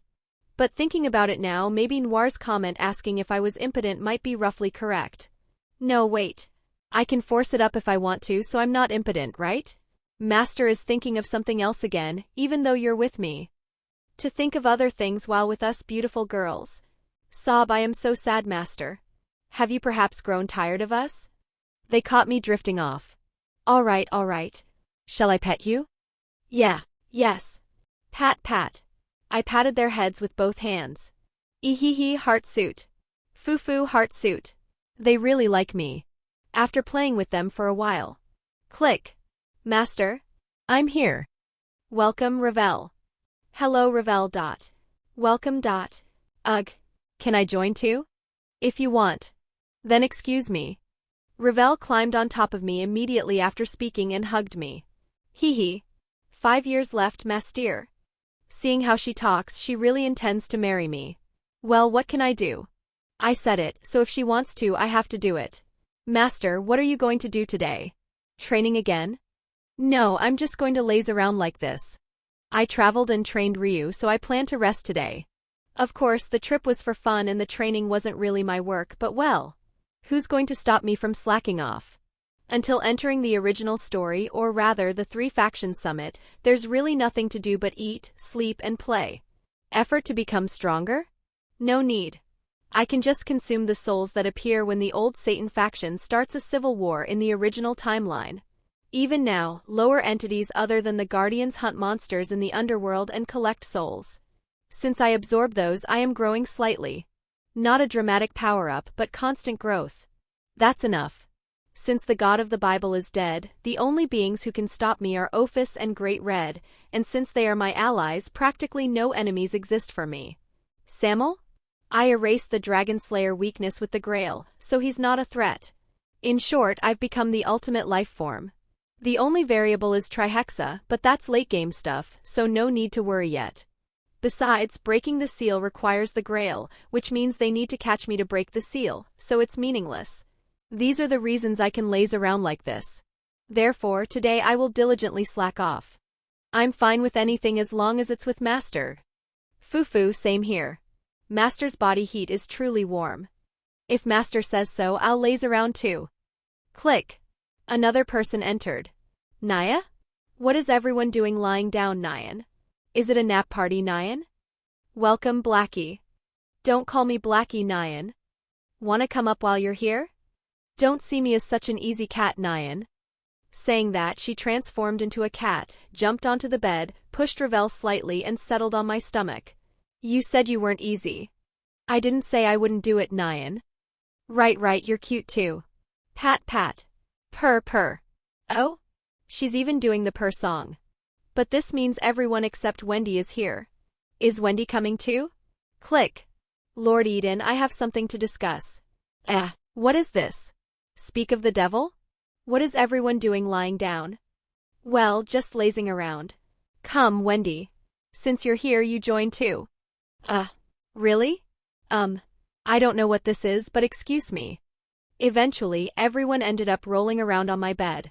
It's peaceful, so it's fine. Sniff. Sniff. Sarah sniffing my body odor next to me gave me goosebumps, but let's overlook that. If this peace continues, I have nothing more to wish for. Except for taking revenge on Azazel.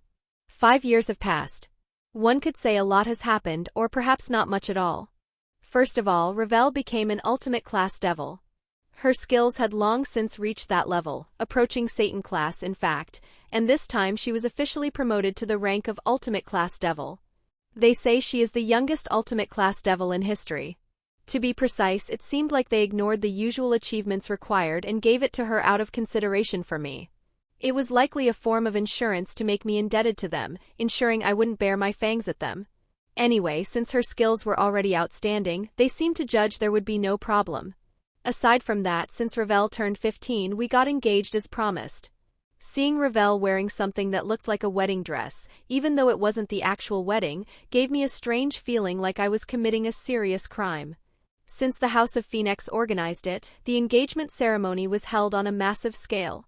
Not only the current 4 great Satans but even the great king of Baal himself came to congratulate us, which was very transparent, but well, they are desperate to survive, so I can't really blame them. Also, rumors spread that the dragon apples and other crops growing in my territory were far superior in taste and nutrition compared to those from other lands due to the influence of the Grail. Consequently, I assigned a few guardian entities to handle exports to other territories, generating a decent income for my domain. Of course, I don't manage any of it properly. Belbeth handles most of it. Unlike me, he is incredibly smart and absurdly competent. Perhaps because of that, there were many devils who wanted to immigrate to my territory, but most ran away after seeing the faces of the guardians. I decided to accept the ones who stayed even after seeing the guardians. So houses were built, and although it's not quite a city, a population large enough to be called a village has formed. Other than that, I spent my daily life occasionally going to Kuo Town to talk to Ryu, or traveling and playing with my girls. And finally, today is the point where the original story begins. So, you just barge into my house so confidently? How did you know the password anyway? What does it matter? I'm the one who got you this house in the first place. No, I'm grateful for that, but you're so brazen I have nothing to say. To watch the start of the original story, I came to Ryu's house in Kuo Town. It seems this guy didn't just play around for 5 years either. He's ultimate class, no, maybe similar to Ravel. He was very close to Satan class. It's amazing he grew this much, considering he probably didn't have a proper sparring partner. The wall I want to reach is so high, so I have to work hard. Don't I? Excellent. But why haven't you achieved balance breaker yet? It's been 5 years. If it happened just because I wanted it to, every dog and cow would have a balance breaker. Actually, every dog and cow does have it, don't they? Fuck. Teasing this guy is always fun. So, is it tomorrow? The day Hyoudou Issei gets killed by a fallen angel and reincarnates as a devil. Are you going to follow him to school? What's the plan? Of course. I have to go. You ask how I'll get in? Like this. I used the ability of the House of Balaam, complete invisibility. Immediately, my body turned transparent, and even my presence vanished completely. Just how many abilities do you have? You're better off not knowing. It's no fun if you know everything. The next day, I infiltrated Kuo Academy while invisible, following Ryu. And finally I saw him. The protagonist of the original story, Hyoudou Issei. An ordinary and perverted high school student harboring the boosted gear, Red Dragon Emperor's Gauntlet. So that's the guy. I quietly observed Hyoudou Issei's day. Dozing off during class, talking about peeping on girls with his friends during breaks. It was utterly ordinary. And after school, the moment of destiny arrived.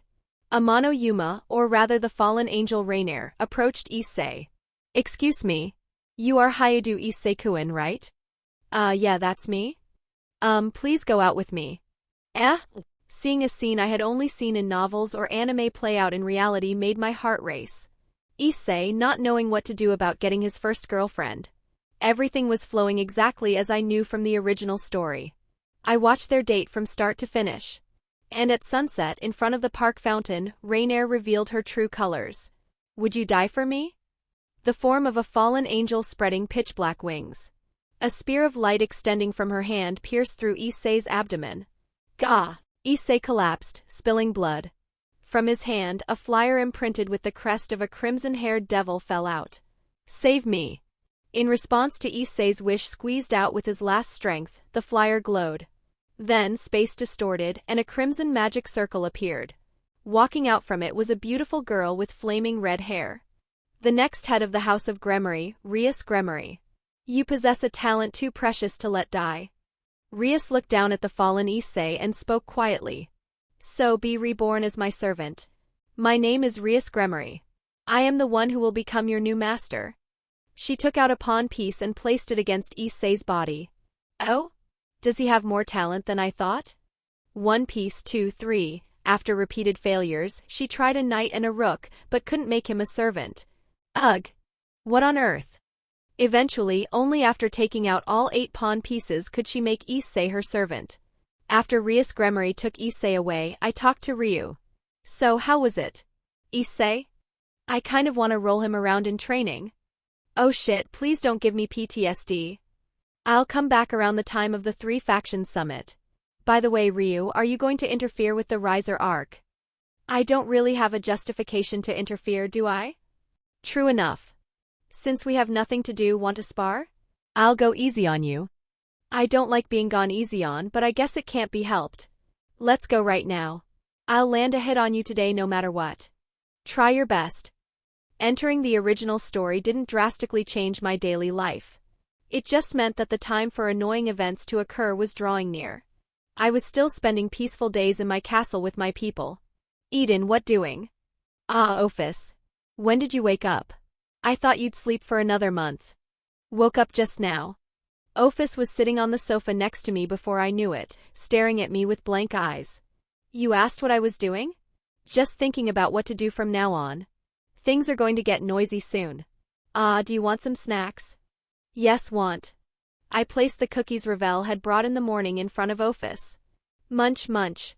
Ah, message from Great Red. HM? Suddenly? He has business with me. Requesting a visit to the dimensional gap. Is something going on? Anyway, understood. I'll go visit sometime later. MMN munch. She looks cute munching on cookies. I unconsciously reached out and patted Ophis's head. Pat, pat. Purr. She must be in a good mood, she's making a sound like a cat. There is a certain pet-like cuteness to Ophis. Of course, treating a dragon god like a pet might be a bit excessive, but her actions are exactly like those of a pet. She gets happy when given food, happy when petted. Is there any comparison more fitting than a pet?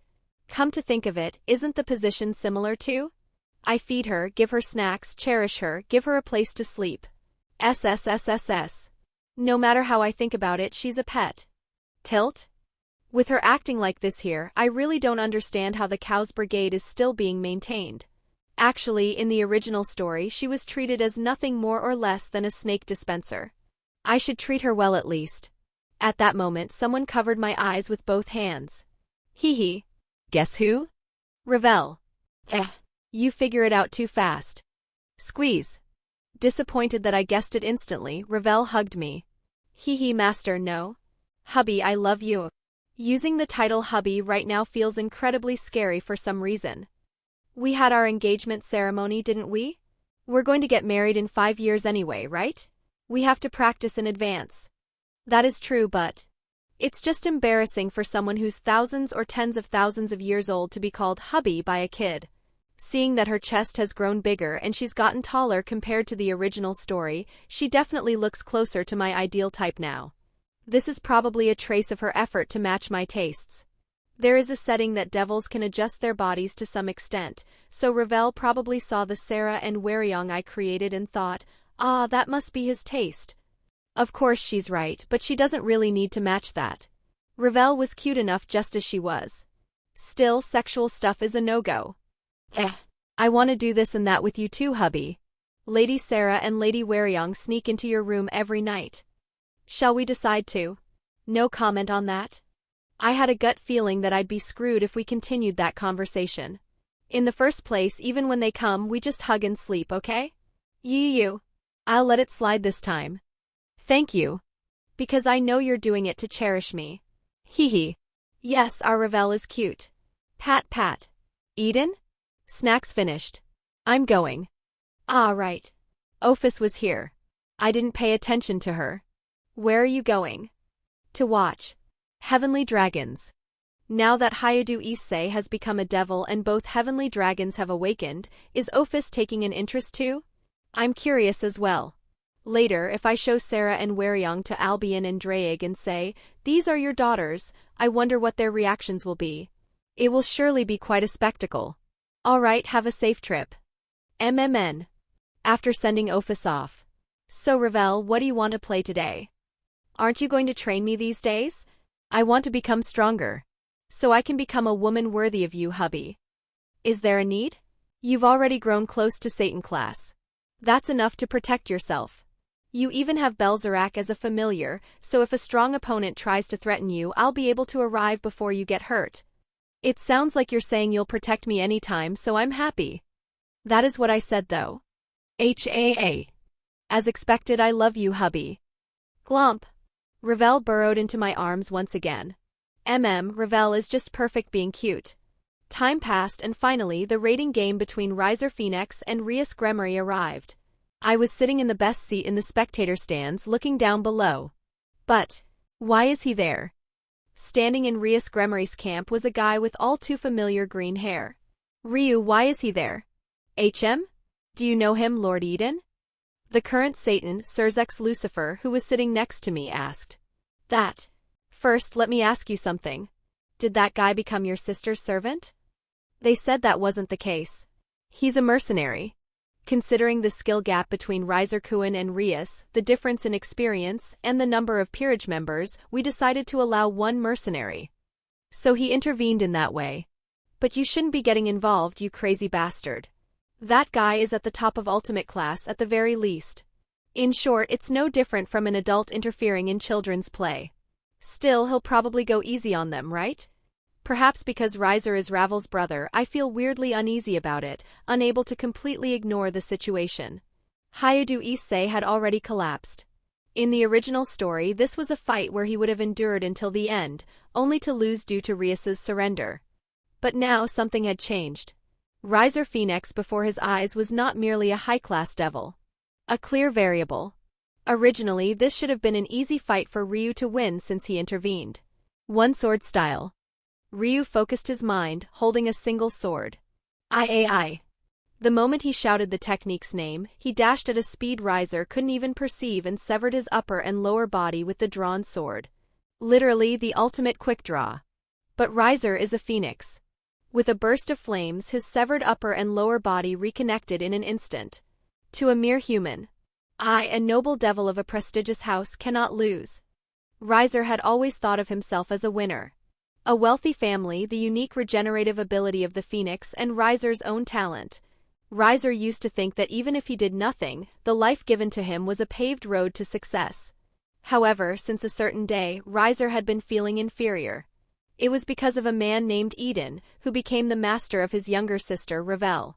An existence that dealt irrecoverable damage to God, the Satans, and the fallen angels in the past Great War. An immortal monster that does not die, an indescribable aberrant dragon. Since that man, followed by countless modifiers, became his sister's master, Riser had felt inferior to his sister. It wasn't that he disliked Revel. Rather, he was close to a doting brother who cherished his sister. But as an older brother, falling behind his younger sister was a huge humiliation for Riser. And eventually, when Revel became an ultimate class devil before him, he fell into despair. At the fact that no matter how hard he tried, he couldn't beat Revel, who was trained by the Chaos Dragon. And at himself, who hadn't even tried properly to become stronger until now. But even though he despaired, he did not give up. Riser began to put in effort, something he hadn't done his entire life. He trained endlessly to become stronger and whipped himself to reach a higher stage. And now he does not kneel before a strong opponent surpassing himself. Human, state your name. Ryu. A good name. I will remember it. As the name of the man who made this riser phoenix gets serious. There is only one way to win against someone stronger than oneself. A final attack staking everything he has. If the opponent dodges, it ends there. But facing each other now, he knows that the human named Ryu before his eyes will absolutely not dodge. That he will simply fulfill the role of the strong. He does not avoid the challenger approaching him. That is the way of the strong. That is why he gathered it. His flames. He performed the ultimate compression within his heart, as much as he could handle. He wrapped a ring of supremely compressed fire around his heart, continuously regenerating his burning body with the phoenix's regenerative power, simply circulating it. The circulated flames became a larger fire, and that fire underwent compression again, eventually becoming a power that even a Satan could not ignore. Haha. I like it. This kind of thing. Yeah, this is what makes a fight worth it. Try me. Riser Phoenix. Ryu thought. The opponent before his eyes right now is a challenger staking his everything to challenge him. Then isn't it only right for him to respond with full power as well? Demon Spirit Nine-Sword Style. Ryu's form began to look like the image of Azura. Massive and intense Tuki wrapped around the nine swords. The strongest technique Ryu can currently perform. In the past he collapsed from just a finger flick by Sarah, but now it is different. Not an illusion made simply of demon swords, but an Azura form made of Tuki actually holding 9 swords. It had become his own technique, no longer a mere imitation. His body, strengthened by Tuki, shot toward Riser at tremendous speed. Using that speed, the 9 swords moved to embed 9 slashes into the enemy at once. Simultaneously, Riser's technique was completed. The supremely compressed flames were reminiscent of a small sun. The miniature sun, created by burning even beyond his own regeneration, soon moved forward to incinerate everything and strike the enemy. Azura, one flash. The one. The storm of rusty green slashes and the crimson sun clashed. Shockwaves shook the virtual field and began to tear it apart. And soon the one whom the goddess of victory smiled upon was. Cough. Did I lose? Yeah, but you were definitely strong. Riser Phoenix. Your fighting spirit was real. It was Ryu. Riser collapsed, spraying blood from the 9 slashes, and because he used a technique that transcended his limits, his regeneration wasn't functioning properly either. But Ryu wasn't unscathed either. With severe burns all over his body, he had gone blind in both eyes and didn't even have the strength left to move. Let me ask one thing. Why do you wield your sword to become so strong? To land a hit on that damn friend of mine, the guy you all call the Chaos Dragon. Haha. My. No wonder I felt we matched well. So we were both influenced by the same person. With those words, Riser fainted. Contestant Riser Phoenix retired. Therefore, the winner is contestant Rias Gremory. Chapter 40. A guest arrived today. The one who stepped into my territory was a man boasting a unique presence even among the younger generation of the underworld. It is an honor to meet the Chaos Dragon, whom I have only heard of through rumors. Serorg Bale. Although he did not inherit the Bale clan's specialty, the power of destruction, he is the DxD version of Might Guy who rose to the position of the next head of the house using only his 2 fists. He is evaluated as the overwhelming strongest among the young devil generation. Of course, now that Revel is here, I'm not sure about that superiority. In a basic fight, Revel would be stronger, but if Serorg equips Regulus, he would be slightly stronger. So, what is the reason you came to find me? Did you come on an errand for the great king of Bale? No. I came solely of my own will. I wish to learn from you. This guy? From me? Is there even anything to learn? A battle with the strong is a lesson in itself. Reading my thoughts, Serorg answered. In short, you want me to fight you? That is correct. Please accept my challenge. I pondered. Is there a need to fight? Is there anything for me to gain from this fight? Technique? If I learn Tuki from him, I might become a bit stronger. But I am strong. Even if I was weak at first, I eventually became strong. It is shameful for the strong to learn the techniques of the weak. Therefore, I do not learn techniques. I merely subjugate with power. Then what can I gain from fighting this man? Rather, I should ask him. What can I gain by fighting you? Do I look idle enough to play along with your waste of time? Of course, I am idle as hell. At my question, Serorg pondered for a moment. You are strong. Probably in the underworld. No, even throughout this entire world, there are few beings who can even establish a fight with you. In that case, isn't it the duty of the strong to accept the challenge of the weak who crawl towards the summit?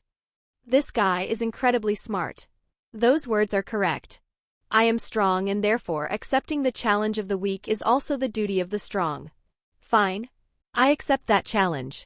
Thank you. Follow me outside. I don't want to destroy my castle.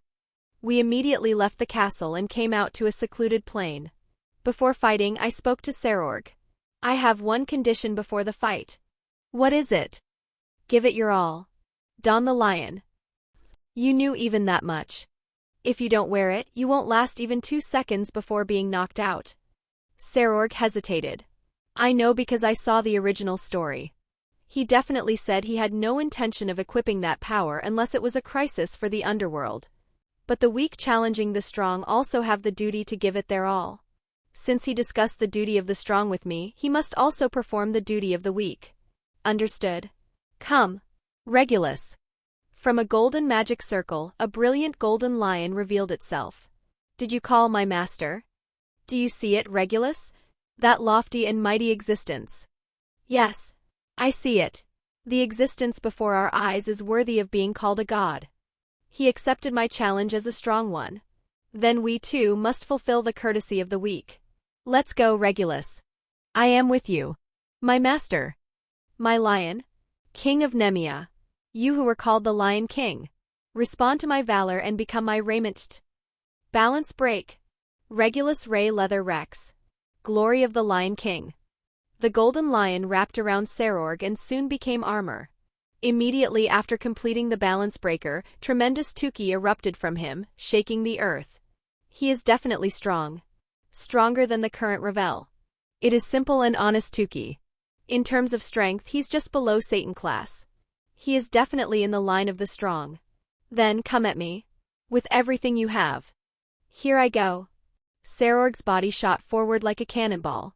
A fist wrapped in intense Tuki stretched out toward my face. Crack. I transformed only my arm into a dragon's and countered his fist. Kaboom-a-moom. As I blocked Seraphs' fist with one arm, the shockwave split the surrounding earth.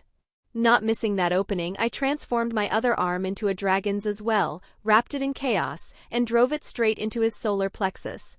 Gah! Seraphs' body flew at least several hundred meters and crashed into the ground. I launched a slash with my claws toward him where he lay embedded in the earth. He immediately got up and dodged the slash that flew with just wind pressure. Indeed, this is the power of the Chaos Dragon. But not yet. His Tuki burned even more intensely. Oh.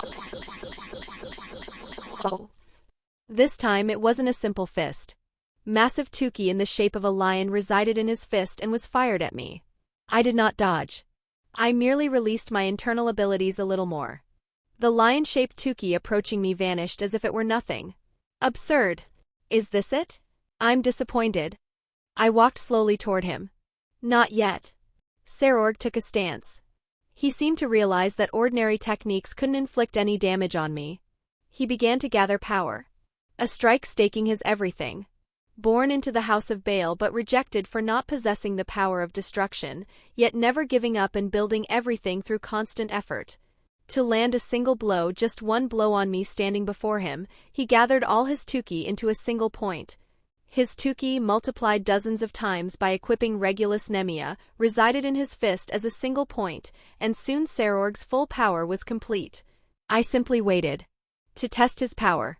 Not dodging full power. That is the stance of the strong. Oh, holding the fist containing all his Tuki, he charged at me. Everything Seraphs had built up with honest dedication. Toward that strike, I wrapped my arm in chaos and extended it. Kaboom! The two forces collided and a massive shockwave shook the earth. But Seraphs began to be pushed back gradually. No matter how strong he is, even if he grows to become as strong as the current Satan, the transcendent Surzex Lucifer, he cannot defeat me. Because I am the Chaos Dragon. My chaos gradually pushes away his Tuki. Ku. Endure it. Regulus. Uhu. The two tried to hold on with all their might, but this is the end. Kaboom.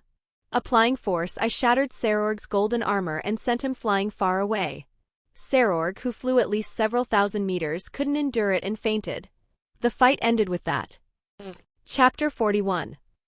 Still weak as expected. Looking down at Seraphs, who was sprawled out unconscious, I muttered nonchalantly. That last strike had power approaching Satan class, but that was the extent of it. The vessel is decent, but the contents within are too lacking. Even with a Longinus amplifying his power dozens of times, it was too weak to push back my chaos. The rusty gold light of the Grail enveloped Seraphs. The shattered fragments of the Regulus armor found their places and reformed, while his tattered flesh was reconstructed from the cellular level, returning to a pristine state in an instant. Ugh! As soon as the healing was complete, Seraphs opened his eyes with a groan. He looked down at his restored body with a blank expression for a moment, then laughed hollowly as if realizing everything. I lost. Yeah, you lost. Miserably at that. The attack you staked everything on couldn't even pierce a single one of my arms. At my cold evaluation, instead of looking frustrated, Seraphs stood up with a refreshed expression. His eyes were burning with an even more intense fighting spirit than before. Thank you. Through this fight with you, I have seen the path I must take. Sure, work hard. I'll acknowledge your grit and fighting spirit at least. Come challenge me again when you get stronger. I answered perfunctorily and turned my back. Guys overflowing with passion like that need to be treated with indifference. For that type, imprinting the clear difference in skill works better than praise for their growth. Perhaps that's why he feels a bit tiring to deal with. I definitely will. Someday I will challenge you again. To reach even the tips of your toes. Yeah, do your best. Just then, familiar voices called out from the distance. Master, is that boring fight over already? Isn't that musclehead too weak? Sarah ran over first and clung to my arm as if to show off. Oh my, Sarah. You shouldn't speak like that. He is someone who possessed a beautiful fighting spirit, staking his everything to challenge Master. Of course, thanks to that, Master's overwhelming greatness shone even brighter. As expected of Master.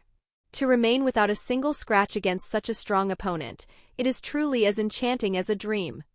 Hwoarang walked over elegantly and linked her arm through my other one, subtly putting down Seraphs while praising me. If you listen closely, she's actually quite malicious. Hubby, is Lord Seraphs okay? Revel, who followed behind them, looked worriedly at Seraphs, who had collapsed earlier. Lady Revel, I apologize for causing you worry. Not at all. I'm just glad both of you are safe. It was a truly magnificent fight. It seems the strongest of the young generation have some mutual understanding.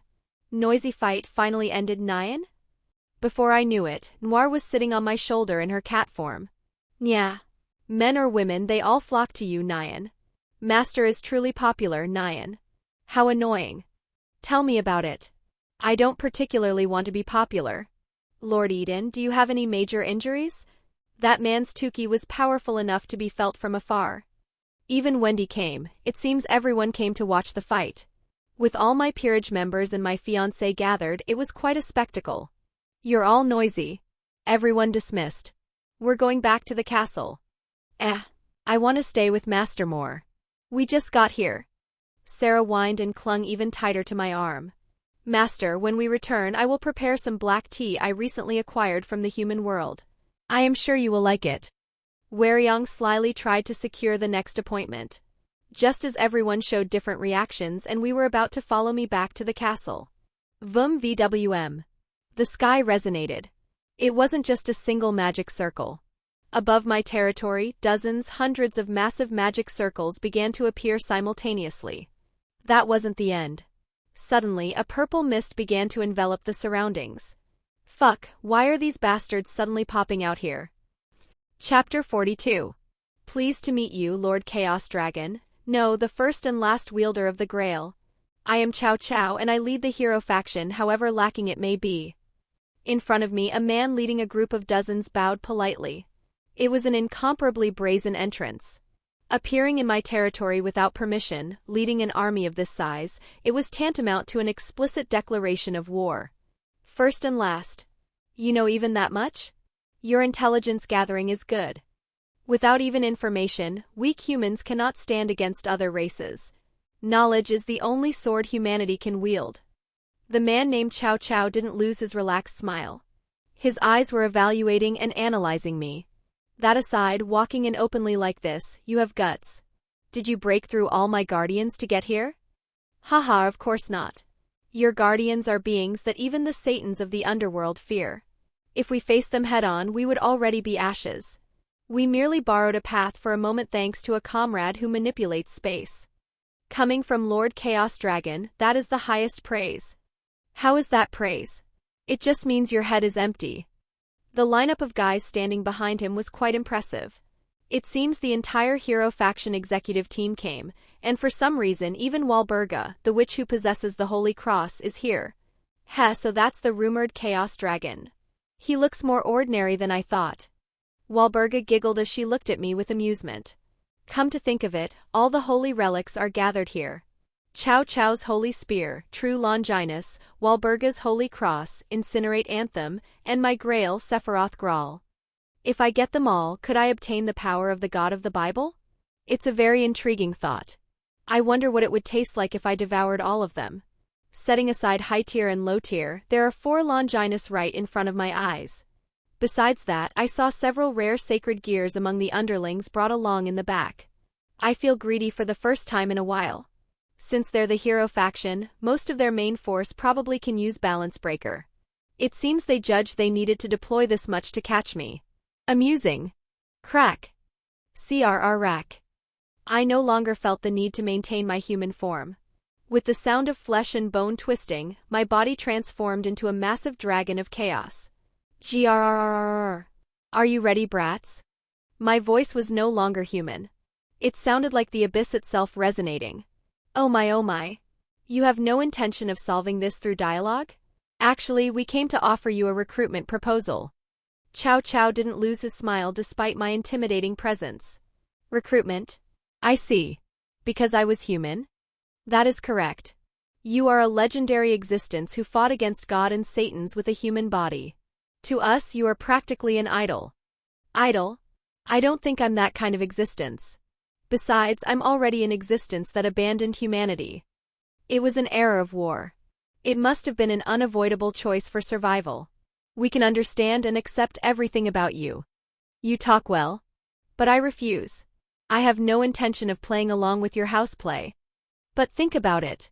The tyranny of other races. Devils forcibly use evil pieces on humans with sacred gears to make them servants. Fallen angels hunt those with sacred gears, and angels brand innocent humans as heretics. And yet, now that their own survival is at risk, isn't it funny that they make peace treaties for their own selfish reasons? That is true. But that doesn't become a reason for me to help you, does it? Didn't you go through the same thing? Isn't that why you became like that, unable to live a normal life just because you possessed a sacred gear? Is having a sacred gear a sin? We didn't even have a choice. Just because of something we accidentally possessed at birth, must we lose everything? Must humans suffer this injustice without any resistance? Certainly, from my perspective, your words are correct. I was also a victim of sacred gear hunting, and it's not like I don't understand your position. But I carried out my revenge myself, and it's almost complete now. I have no desire to break the peace particularly. And if you're going to say that, there seem to be those among your subordinates in the back who were made comrades through brainwashing, so isn't it too strange for you to say such things? So I won't join you. That is truly regrettable. Then we will have to take you by force. Simultaneously with the end of Cao Cao's words, the hero faction and magicians released their energy in unison and charged at me. At that moment. To point weapons in front of Master's throne. How impious, insects. Hwoarang, appearing by my side unnoticed, recited coldly. Boost. Boost. Boost. Boost. Boost. Boost. Boost. Boost. Boost. Boost. At the sound of boost bursting out 10 times in an instant, Cao Cao's face hardened for the first time. Kaboom! What spewed from Hwoarang's mouth was not simple fire. A crimson torrent of destruction that seemed to burn space itself spread out as if to devour everything. George! Got it. At Cao Cao's shout, George immediately activated Dimension Lost. Purple mist wrapped around Hwoarang's breath and diverted it into the dimensional gap. But no matter how high tier a Longinus it is, blocking everything in that split second was impossible. Arg. Save me. It's Hoot Toot. The underlings outside the range of dimension lost evaporated without even being able to scream properly. This power is the Red Dragon Emperor? How do you possess that power? Cao Cao shouted in a shocked voice. I see. You investigated me, but you didn't know about my subordinates. Information was lacking, hero faction. Cao Cao, that power just now clearly far exceeded Satan class. She's not a simple Red Dragon Emperor. You don't need to tell me, George. At that moment, the hero faction, no, every being present sensed death. Because, how dare? How dare, how dare, how dare, how dare? Lowly human trash, defiling the great master's land, master's time, master's air? Hwoarang is pissed. And usually when Hwoarang is that pissed, I'll kill you. I'll kill you all. I will tear every single insect bothering master to death without leaving a trace. It means Sarah has lost her mind too. Half dimension. As Sarah's authority activated, space screamed and began to compress by half. What? This is the White Dragon Emperor's power. Not just the Red Dragon Emperor, but the White Dragon Emperor too. Impossible. Why is there an existence with the power of both heavenly dragons? They're going to die even without me fighting. Master, leave this to us. We'll kill them all. Please leave it to us, Master. We will clean up these insects spotless. Wow. Scary. Sure. Fighting? As soon as my permission was given, Hwoarang and Sarah charged toward the hero faction executives at tremendous speed. Crimson flashes and white flashes intersected, and a banquet of hell began. Everyone, defensive posy. Kaboom! Cao Cao's command couldn't be finished. Ah, those guys. Suddenly I feel damn sorry for them.